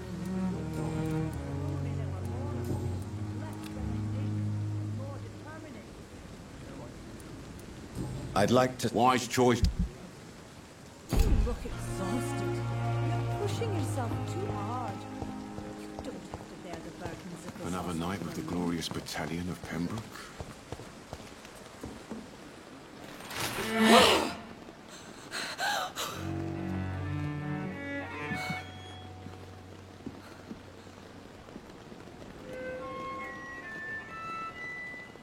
I would ask you to avert your eyes, sir. Or did you not know it was rude to stare? I knew it. Speak up, Dr. Reed. I like a man who speaks his mind.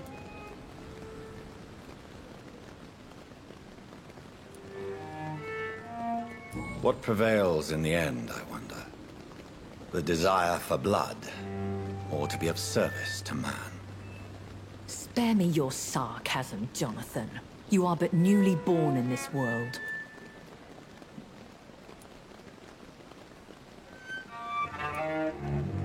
So in the end, the accusation was true, wasn't it? The situation is somewhat awkward nonetheless. I have not been observed sustaining myself for many decades. I have to say I'm a trifle embarrassed. Anyway, I have concluded my inquiries concerning your blackmailer. I see. Please excuse my agitated state. Under normal circumstances, I wouldn't let anyone see me in this condition. The case is closed, your ladyship. The person who took advantage of you has, shall we say, seen the error of her ways. So who was it? My lady, the blackmailer was dealt with using the utmost discretion. The culprit's identity is of no relevance. Thank you, Jonathan. That is exactly what I needed from you. You have proven your loyalty, so, as a friend, please accept this small token of my appreciation. Thank you, my lady. If you have an inclination to learn more about vampires or your current situation, I will be glad to aid you in your quest for knowledge.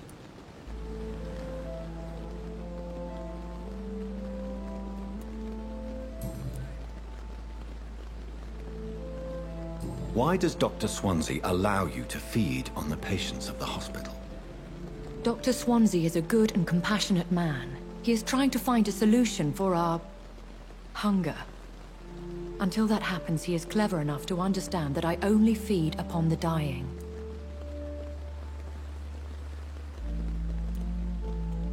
And no one suspected you of the murders. As you well know, suspicion has recently fallen on me of killing for pleasure. But you have my word, Jonathan. I take no pleasure in taking a life. What do you know about this Brotherhood of St. Paul's Stole? The Brotherhood is well known amongst London Vampire Society. As long as our kind is discreet, and as long as they do not interfere, we have come to a mutual understanding.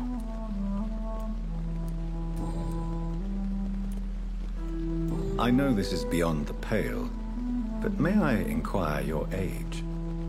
Really? And I thought you were gentlemen. If you must know, I'm 27. I've been 27 for a long time now, and 27 I shall remain. Very well, but I believe there is more to this than you are saying. A lady has to have some secrets. And who bestowed upon you this eternal youth? My maker. He left this isle a long time ago.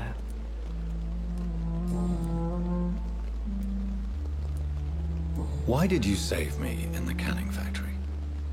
I could hardly stand by and watch such a promising young blood as yourself be torn to shreds by some gutter scowl.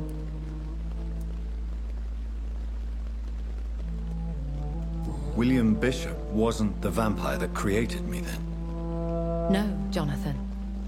Whatever their strength and demeanor, Scowls are the progeny of careless vampires. It cannot be the other way round. William... No, Jonathan. Whatever their strength and demeanor. What type of vampire is a Scar? Not a true vampire. The deformed offspring of lesser vampires. It is a shame these creatures run wild, slaves to their baser instincts.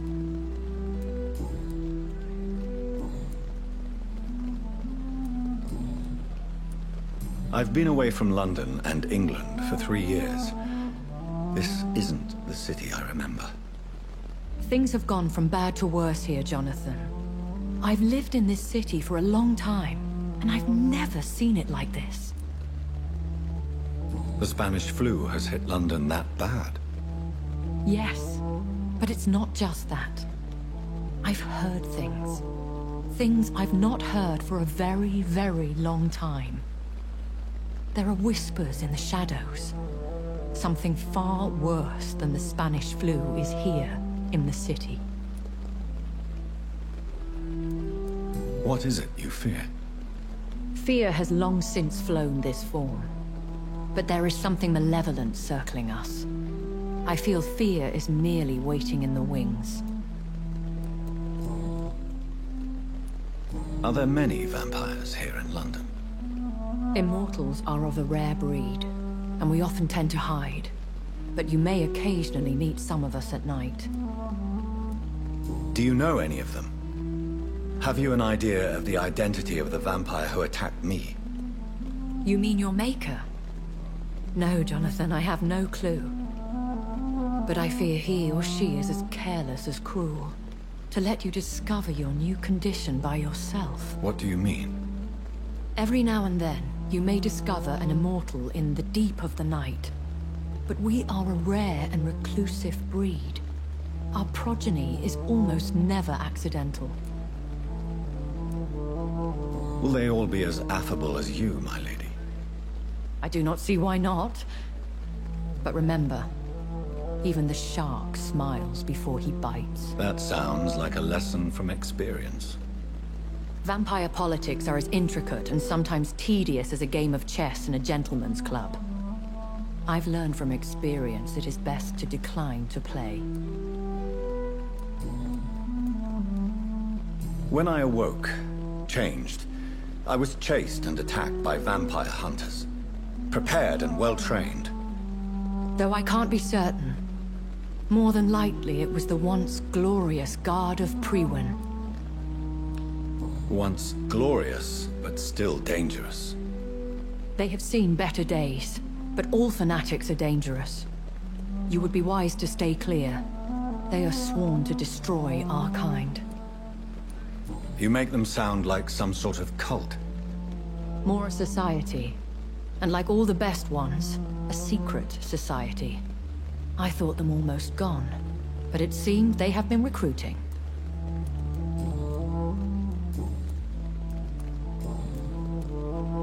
I've been hearing a voice talking in my head. Is this some kind of insanity? It feels like the voice of the vampire that created me. Hush. Tell no one this. It would be unwise to talk of such things amongst British immortals. Speak no more of your maker. How could this cause offense? Only the powerful immortals can mentally call to their progeny. No vampire or hunter will sleep easy, knowing that an unidentified elder is stalking the streets of London. Excuse my forwardness, but... are you my maker? Me? Goodness, no. Only a foolish immortal would create a progeny without taking precaution, and I'm no fool. A vampire? Is that what I am? What we are? Such a crude word, defined by penny dreadfuls and drunken hacks. No. You are now an Ekon, and that you shall remain. Are you an Ekon too? Yes, I am. We are the closest thing to what man refers to as vampires. Forget what you think you know about us. So we are Ekons. How can I identify us amongst other vampires? How to put it? All Ekon are vampires. But all vampires are not Ekon. We are but a branch of the immortal tree. I don't understand.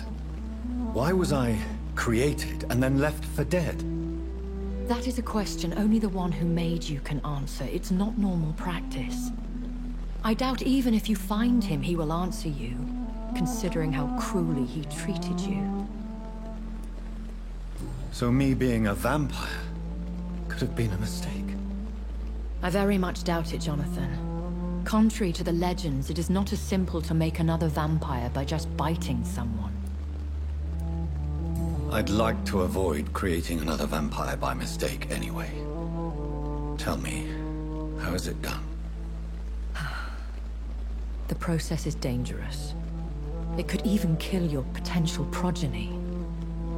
If you did decide to sire an offspring, they must drink of your blood, Jonathan.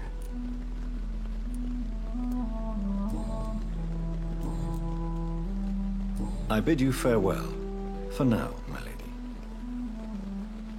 I must quickly analyze the blood I took from Nurse Crane's patient.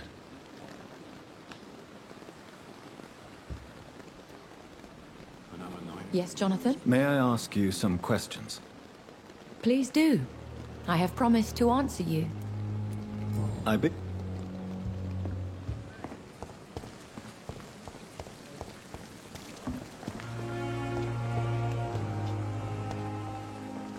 Good evening. Dr. Reed. Goodbye, Dr. Tippett.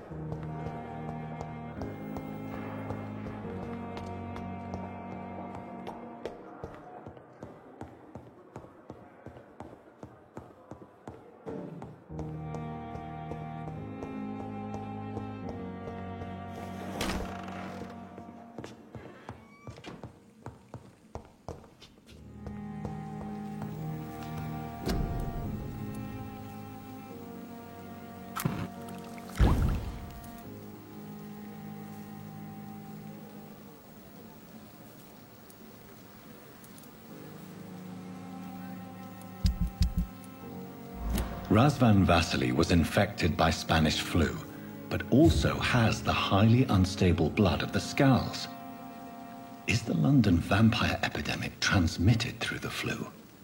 I should talk to Dr. Swansea about it.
Disgust on every street corner.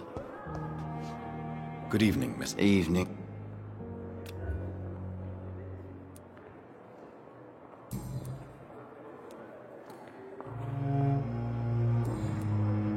Goodbye. Damn.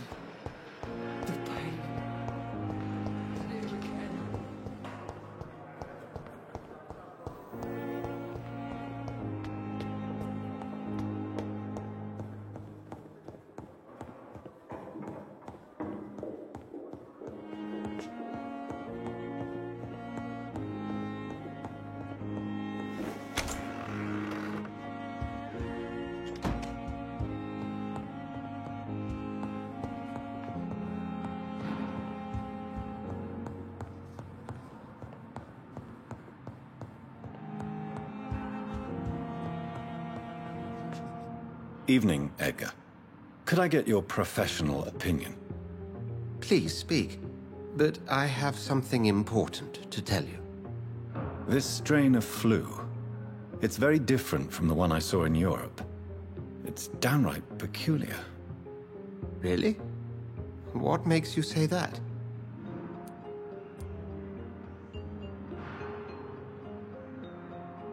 I've just looked at the blood of one of our recently deceased. I see. Do you have anything more to go on? This disease spreads and looks like the Spanish flu, but its effects differ greatly. The London strain is different from the continental one. This is very interesting. Did you find something else? Yes. Unlike the flu, the infected begin to show an increase in outwardly aggressive behavior. More than simple agitation.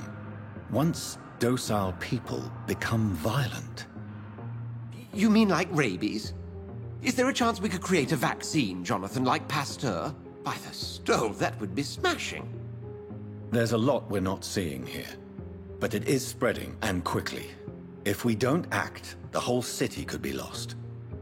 But Jonathan, we've a fantastic opportunity sitting right here in front of us. A weapon of choice. What on earth do you mean? Why, you, my dear boy. With your expertise and your blood, we could isolate the properties that course through your veins. Think about the possibilities.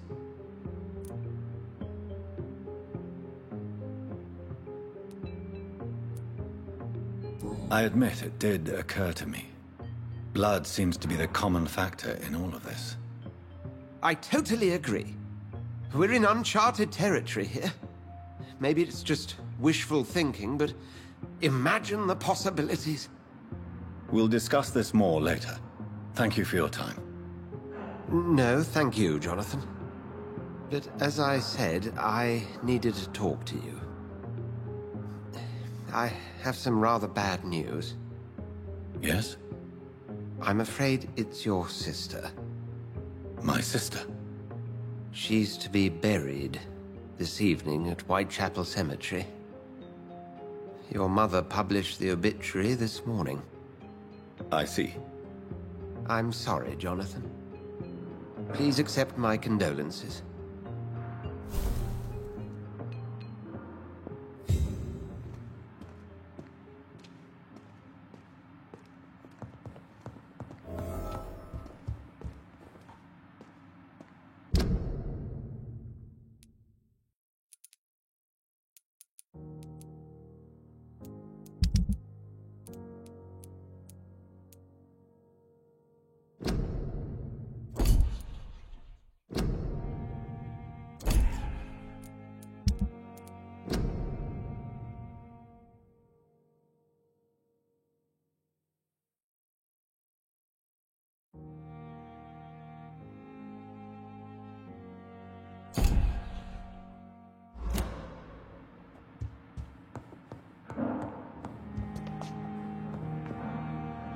I need... Please do. Do you know anything about the vampire hunters in the East End? Without a doubt, it's the Guard of Priwen. Zealots to the last man. Where do they come from? Once they shared the Brotherhood's ideology on non-intervention. but they concluded vampires were a scourge. They're definitely well organized and equipped. They're extremely dangerous and not to be trifled with. To them, you're a feral beast, and I, your accomplice. So you manage a hospital financed by a vampire? Yes, Pembroke was founded by Lady Ashbury. She's also our largest donor. If I may inquire, how did you meet her? Well, Jonathan, she sought me out and offered me the position. It's been a very profitable partnership for both parties. A convenient yet expensive way to have a fresh supply of blood on hand, day and night, don't you think? All vampires drink blood by nature. Me, I praise the lady's exemplary moral fiber.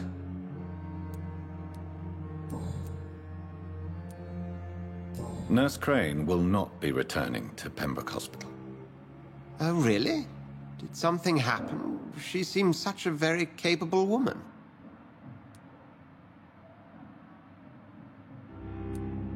Let's just say we had a difference of opinion, and I had to ask her to leave. Permanently. I believe you. But as administrator of this facility, I would like to be consulted on such matters in the future. We'll talk later.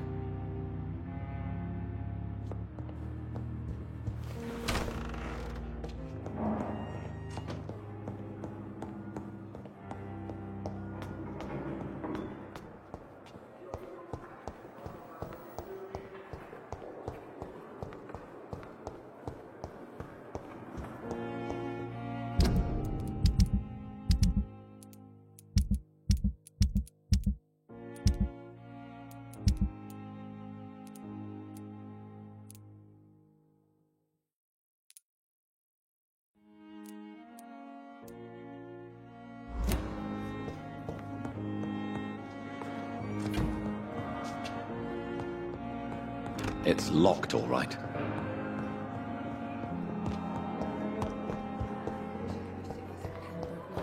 Blood boil with the fever.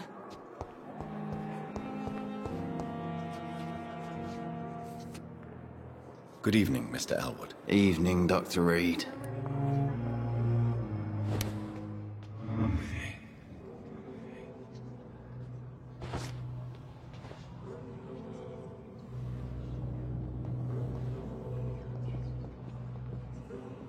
Time has lost its effect on me, but the suffering continues. So many people.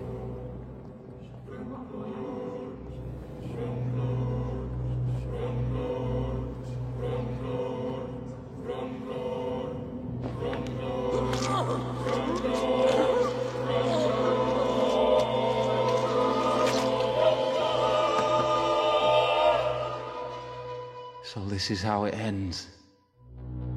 Farewell, my life, you betrayed me, good.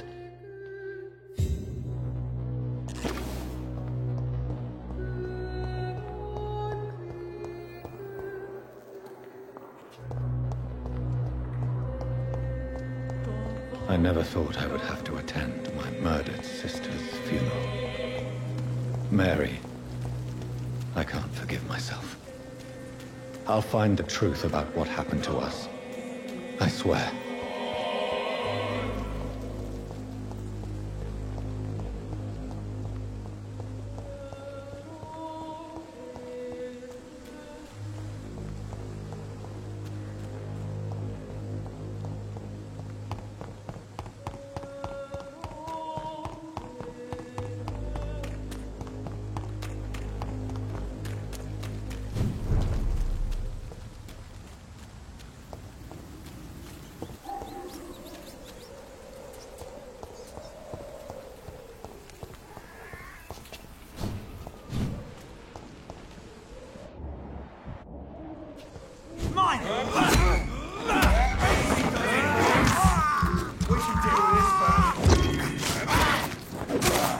Filthy piece of shit!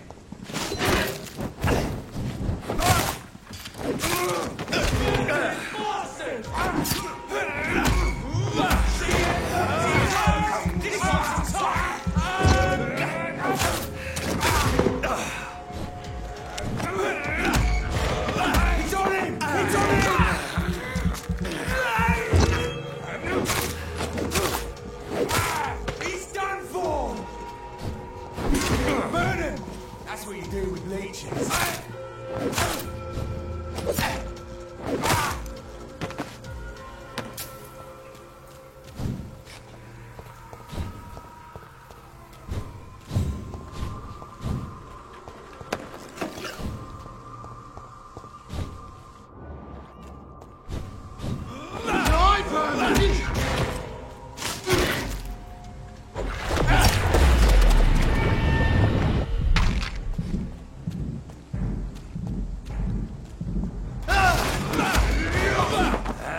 Dear sister, I don't know if I have the strength.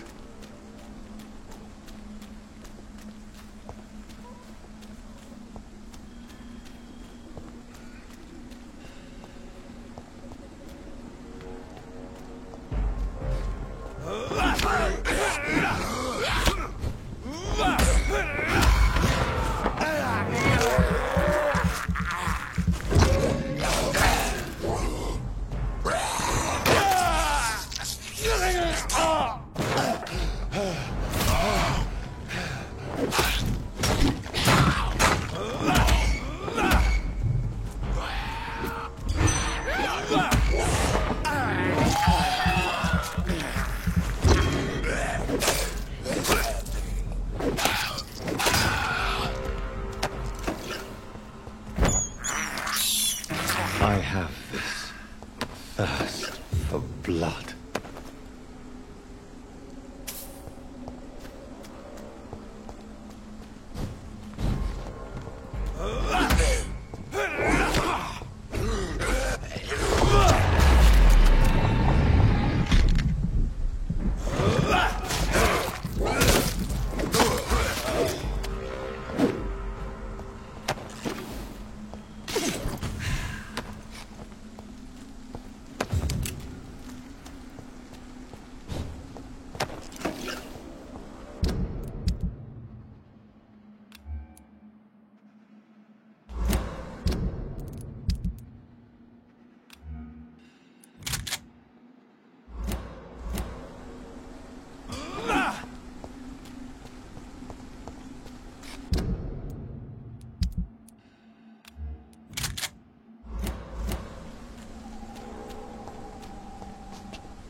Since I can't reveal myself to my mother now, I must find a discreet spot to attend the ceremony.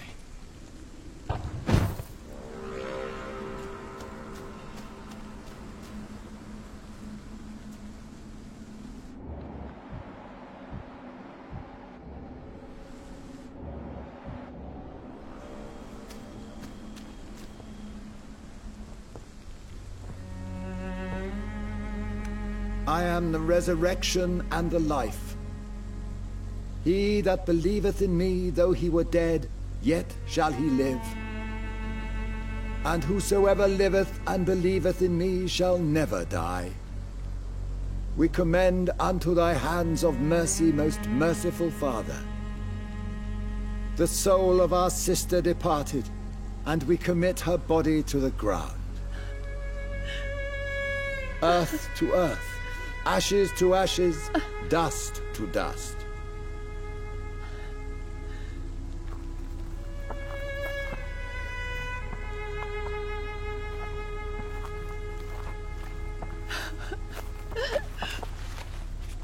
Why kill my Mary and stick her here in this cold, god-awful place? These are the legal requirements for the epidemic, madam. Oh, Avery, I feel so tired. Please take me home. Yes, madam.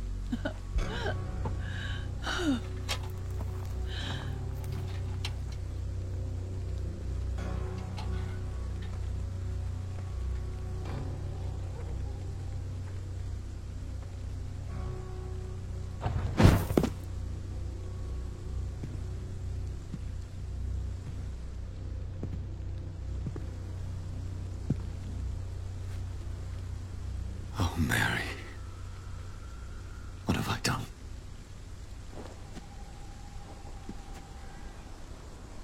If I could only change one thing. One thing.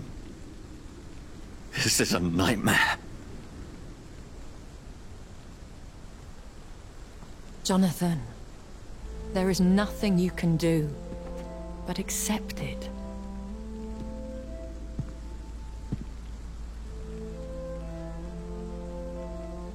What brings you here? I thought you could use the company. I am so sorry for your loss, Jonathan.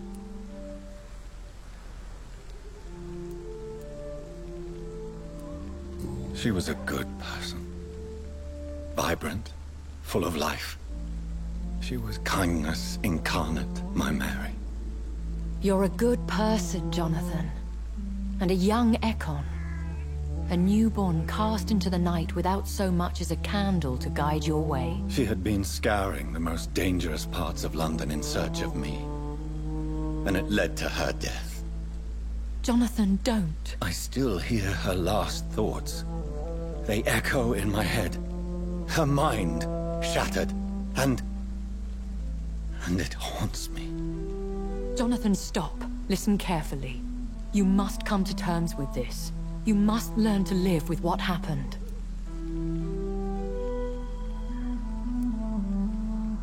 How is it possible? Tell me. Is it so easy to take a life every night, and then just smile and nod at those you spared? Don't you see? You're doing the work of our enemies, feeding your remorse. We are weakest when we grieve, and the guilt blurs our senses. And so this is why you're here. To warn me. You've felt this pain yourself. You too have endured this. I don't want to lose you, Jonathan. I've lost so many friends. Loved ones I cherished. Pray for Mary's forgiveness, if you must.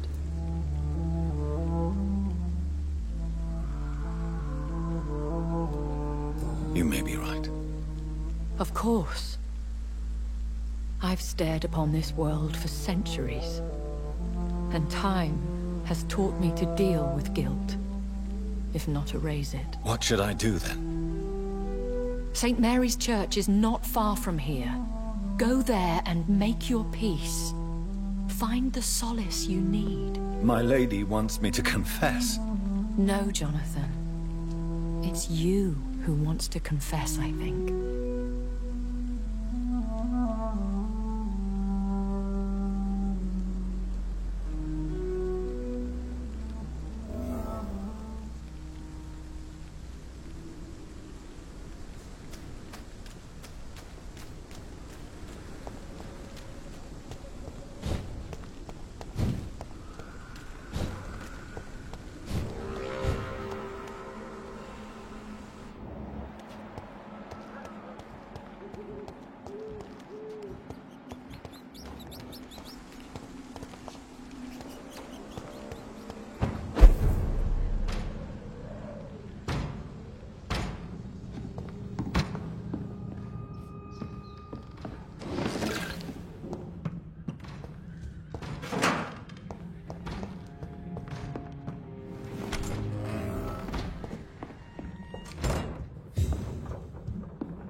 And off to church he goes, a newborn seeking divine consent to lick the blood from the soft and pointy crown. Who are you?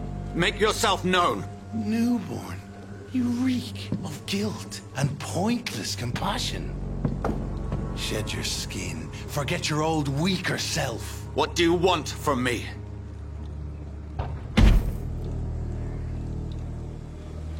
Ascalon does not approve of lone wolves who bring unwanted eyes to our pastures. So your name is Ascalon? Ascalon's will is vampire law. Learn them, abide by them, or I shall return as your judge and jury.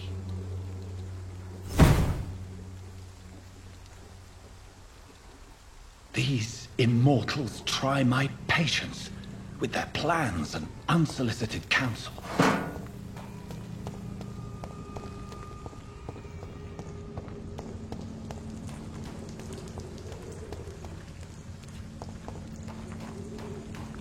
It's one of them!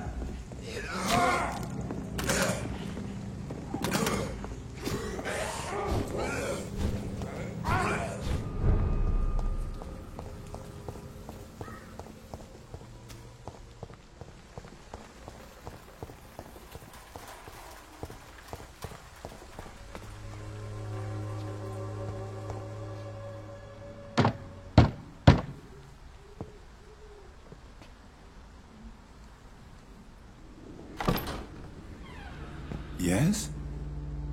What is it that you want? I'm sorry to disturb you at such a late hour. No worries, my son. I'm still quite awake, having just returned from a funeral. Yes, I know. I've forgotten what I wanted. I don't know.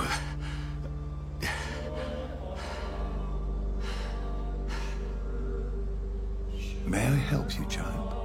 You seem somewhat perturbed. I haven't the strength to cross the threshold. I wish to pray, to cleanse my soul. The church is shut by order of the bishop.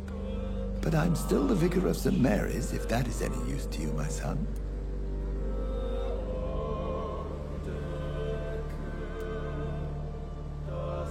You seem to me a good soul, Vicar. But this is a personal matter. There are no secrets from God, my son. If your heart needs comfort, consider me your chapel. For I can be as silent as stone.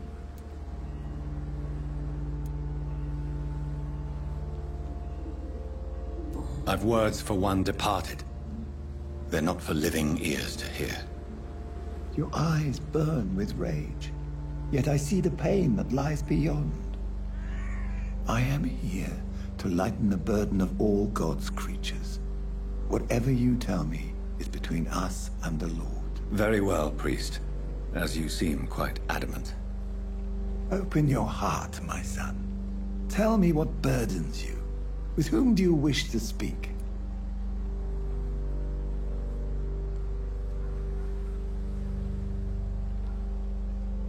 She was my sister. You seem so troubled by the loss of this girl. What happened to her?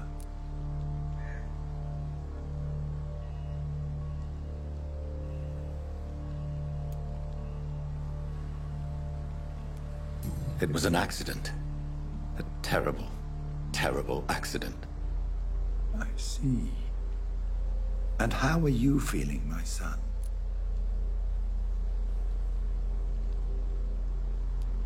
I feel responsible. The pain is consuming me. I have a final question for you, my son. This is of the utmost importance. Ask your question, Vicar. What would you like her to know?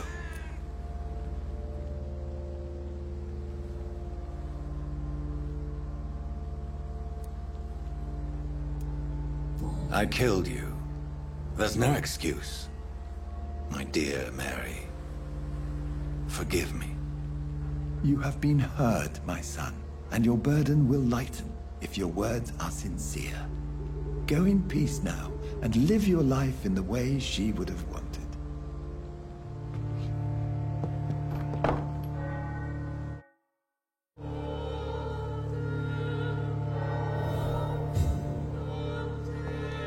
Whatever happened on this dock is between my sister and I. It does not concern God at all.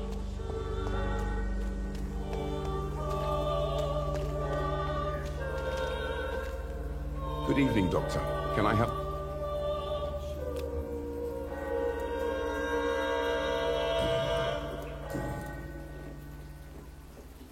Have you any news of Nurse Crane and her dispensary? It appears the dispensary is now a major source of contagion in Whitechapel.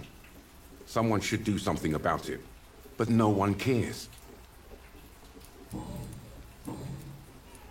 Goodbye, Mr. Darby. Farewell.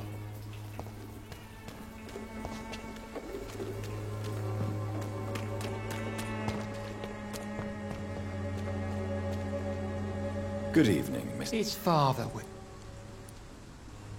Have you recent news of Nurse Crane and her dispensary? If you propagate the devil's work, you'll perish by the devil's work. Such is the law of the Lord.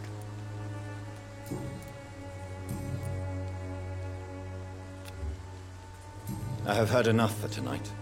Goodbye.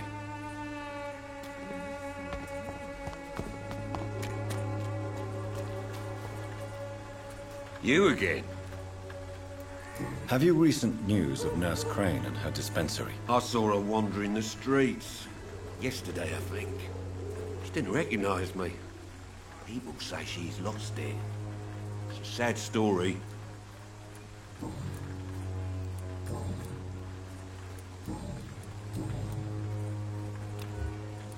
Goodbye.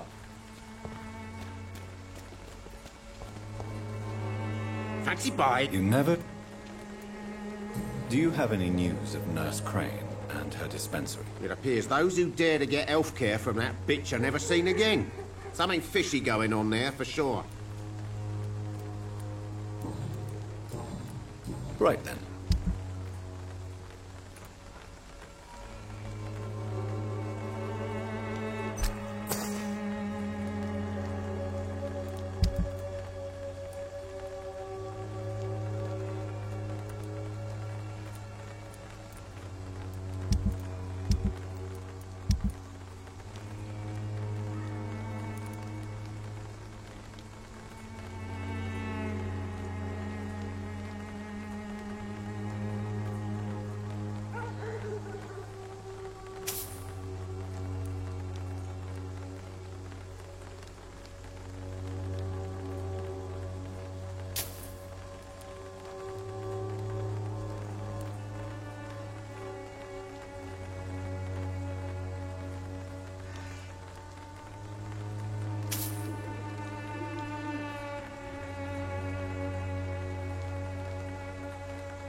Fancy bye. You never...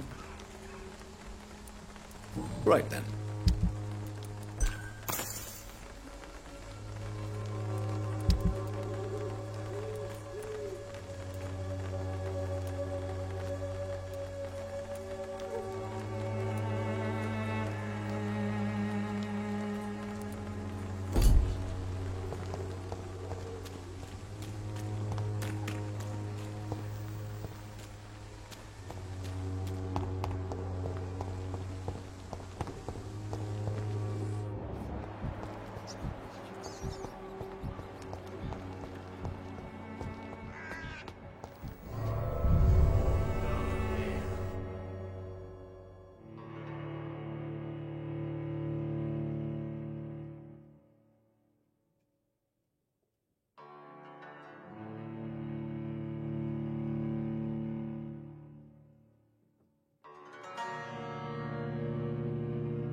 See them fancy clothes? This one's a top!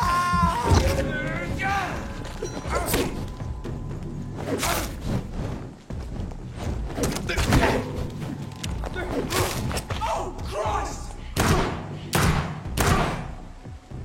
Lord, give us strength!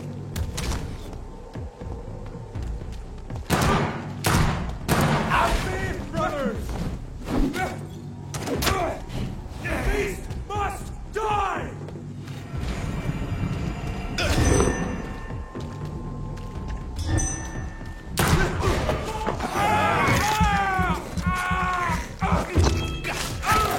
Leewin shall prevail! Christ! He's dead!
fear be gone.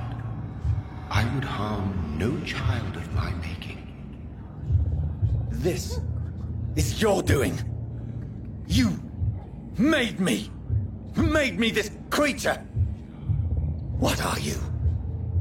I am the land. You are our champion. Tell me what you are. I am the whitened bones and blackened soil. The land made blood coursing through thy veins. What is it you seek? This age is sickly. An ancient poison, an older rage, brewed in a cauldron newly forged. This has something to do with the epidemic. Seek truth, my champion. Defeat the serpent of knowing with iron spur.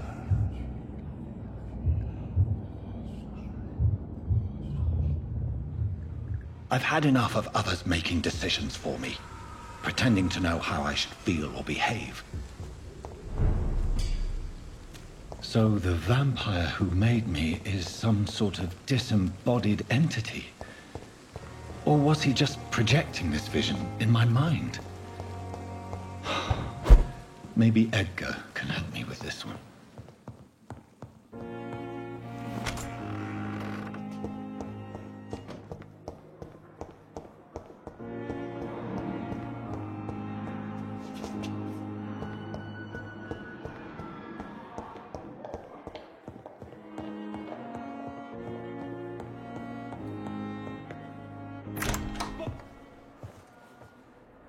God protect us.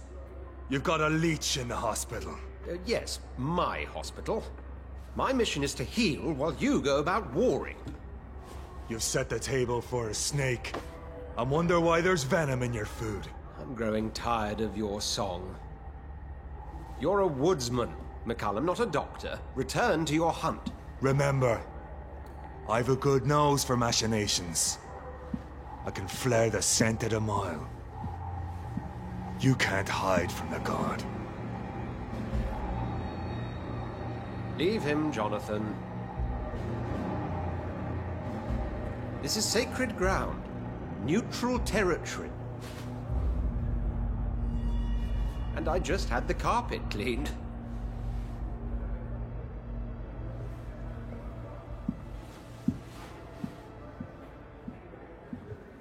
By the sacred stole, this is very bad news.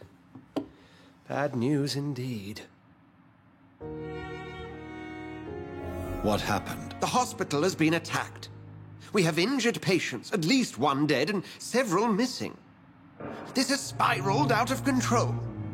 Even the most infirm are asking to be allowed to return home.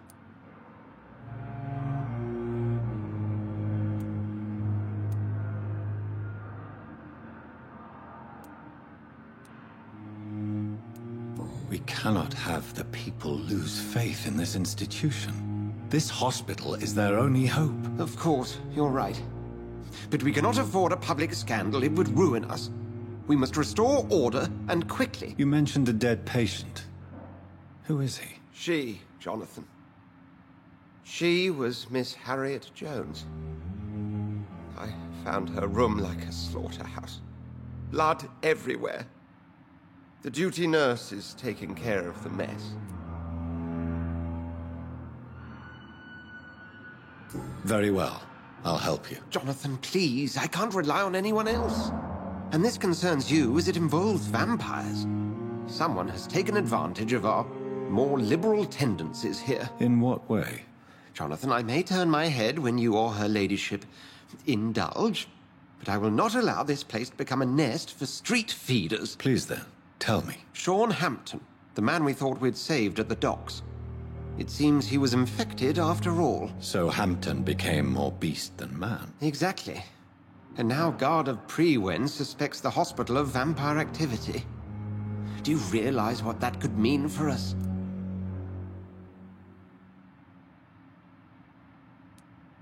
Rest assured, I will protect you and your staff. McCullum is a fanatic.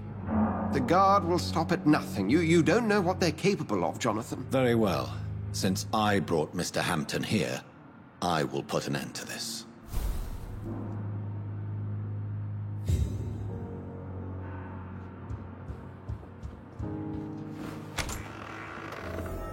Sean Hampton lives and breathes for the well-being of his flock. There's no other place he would go but the docks.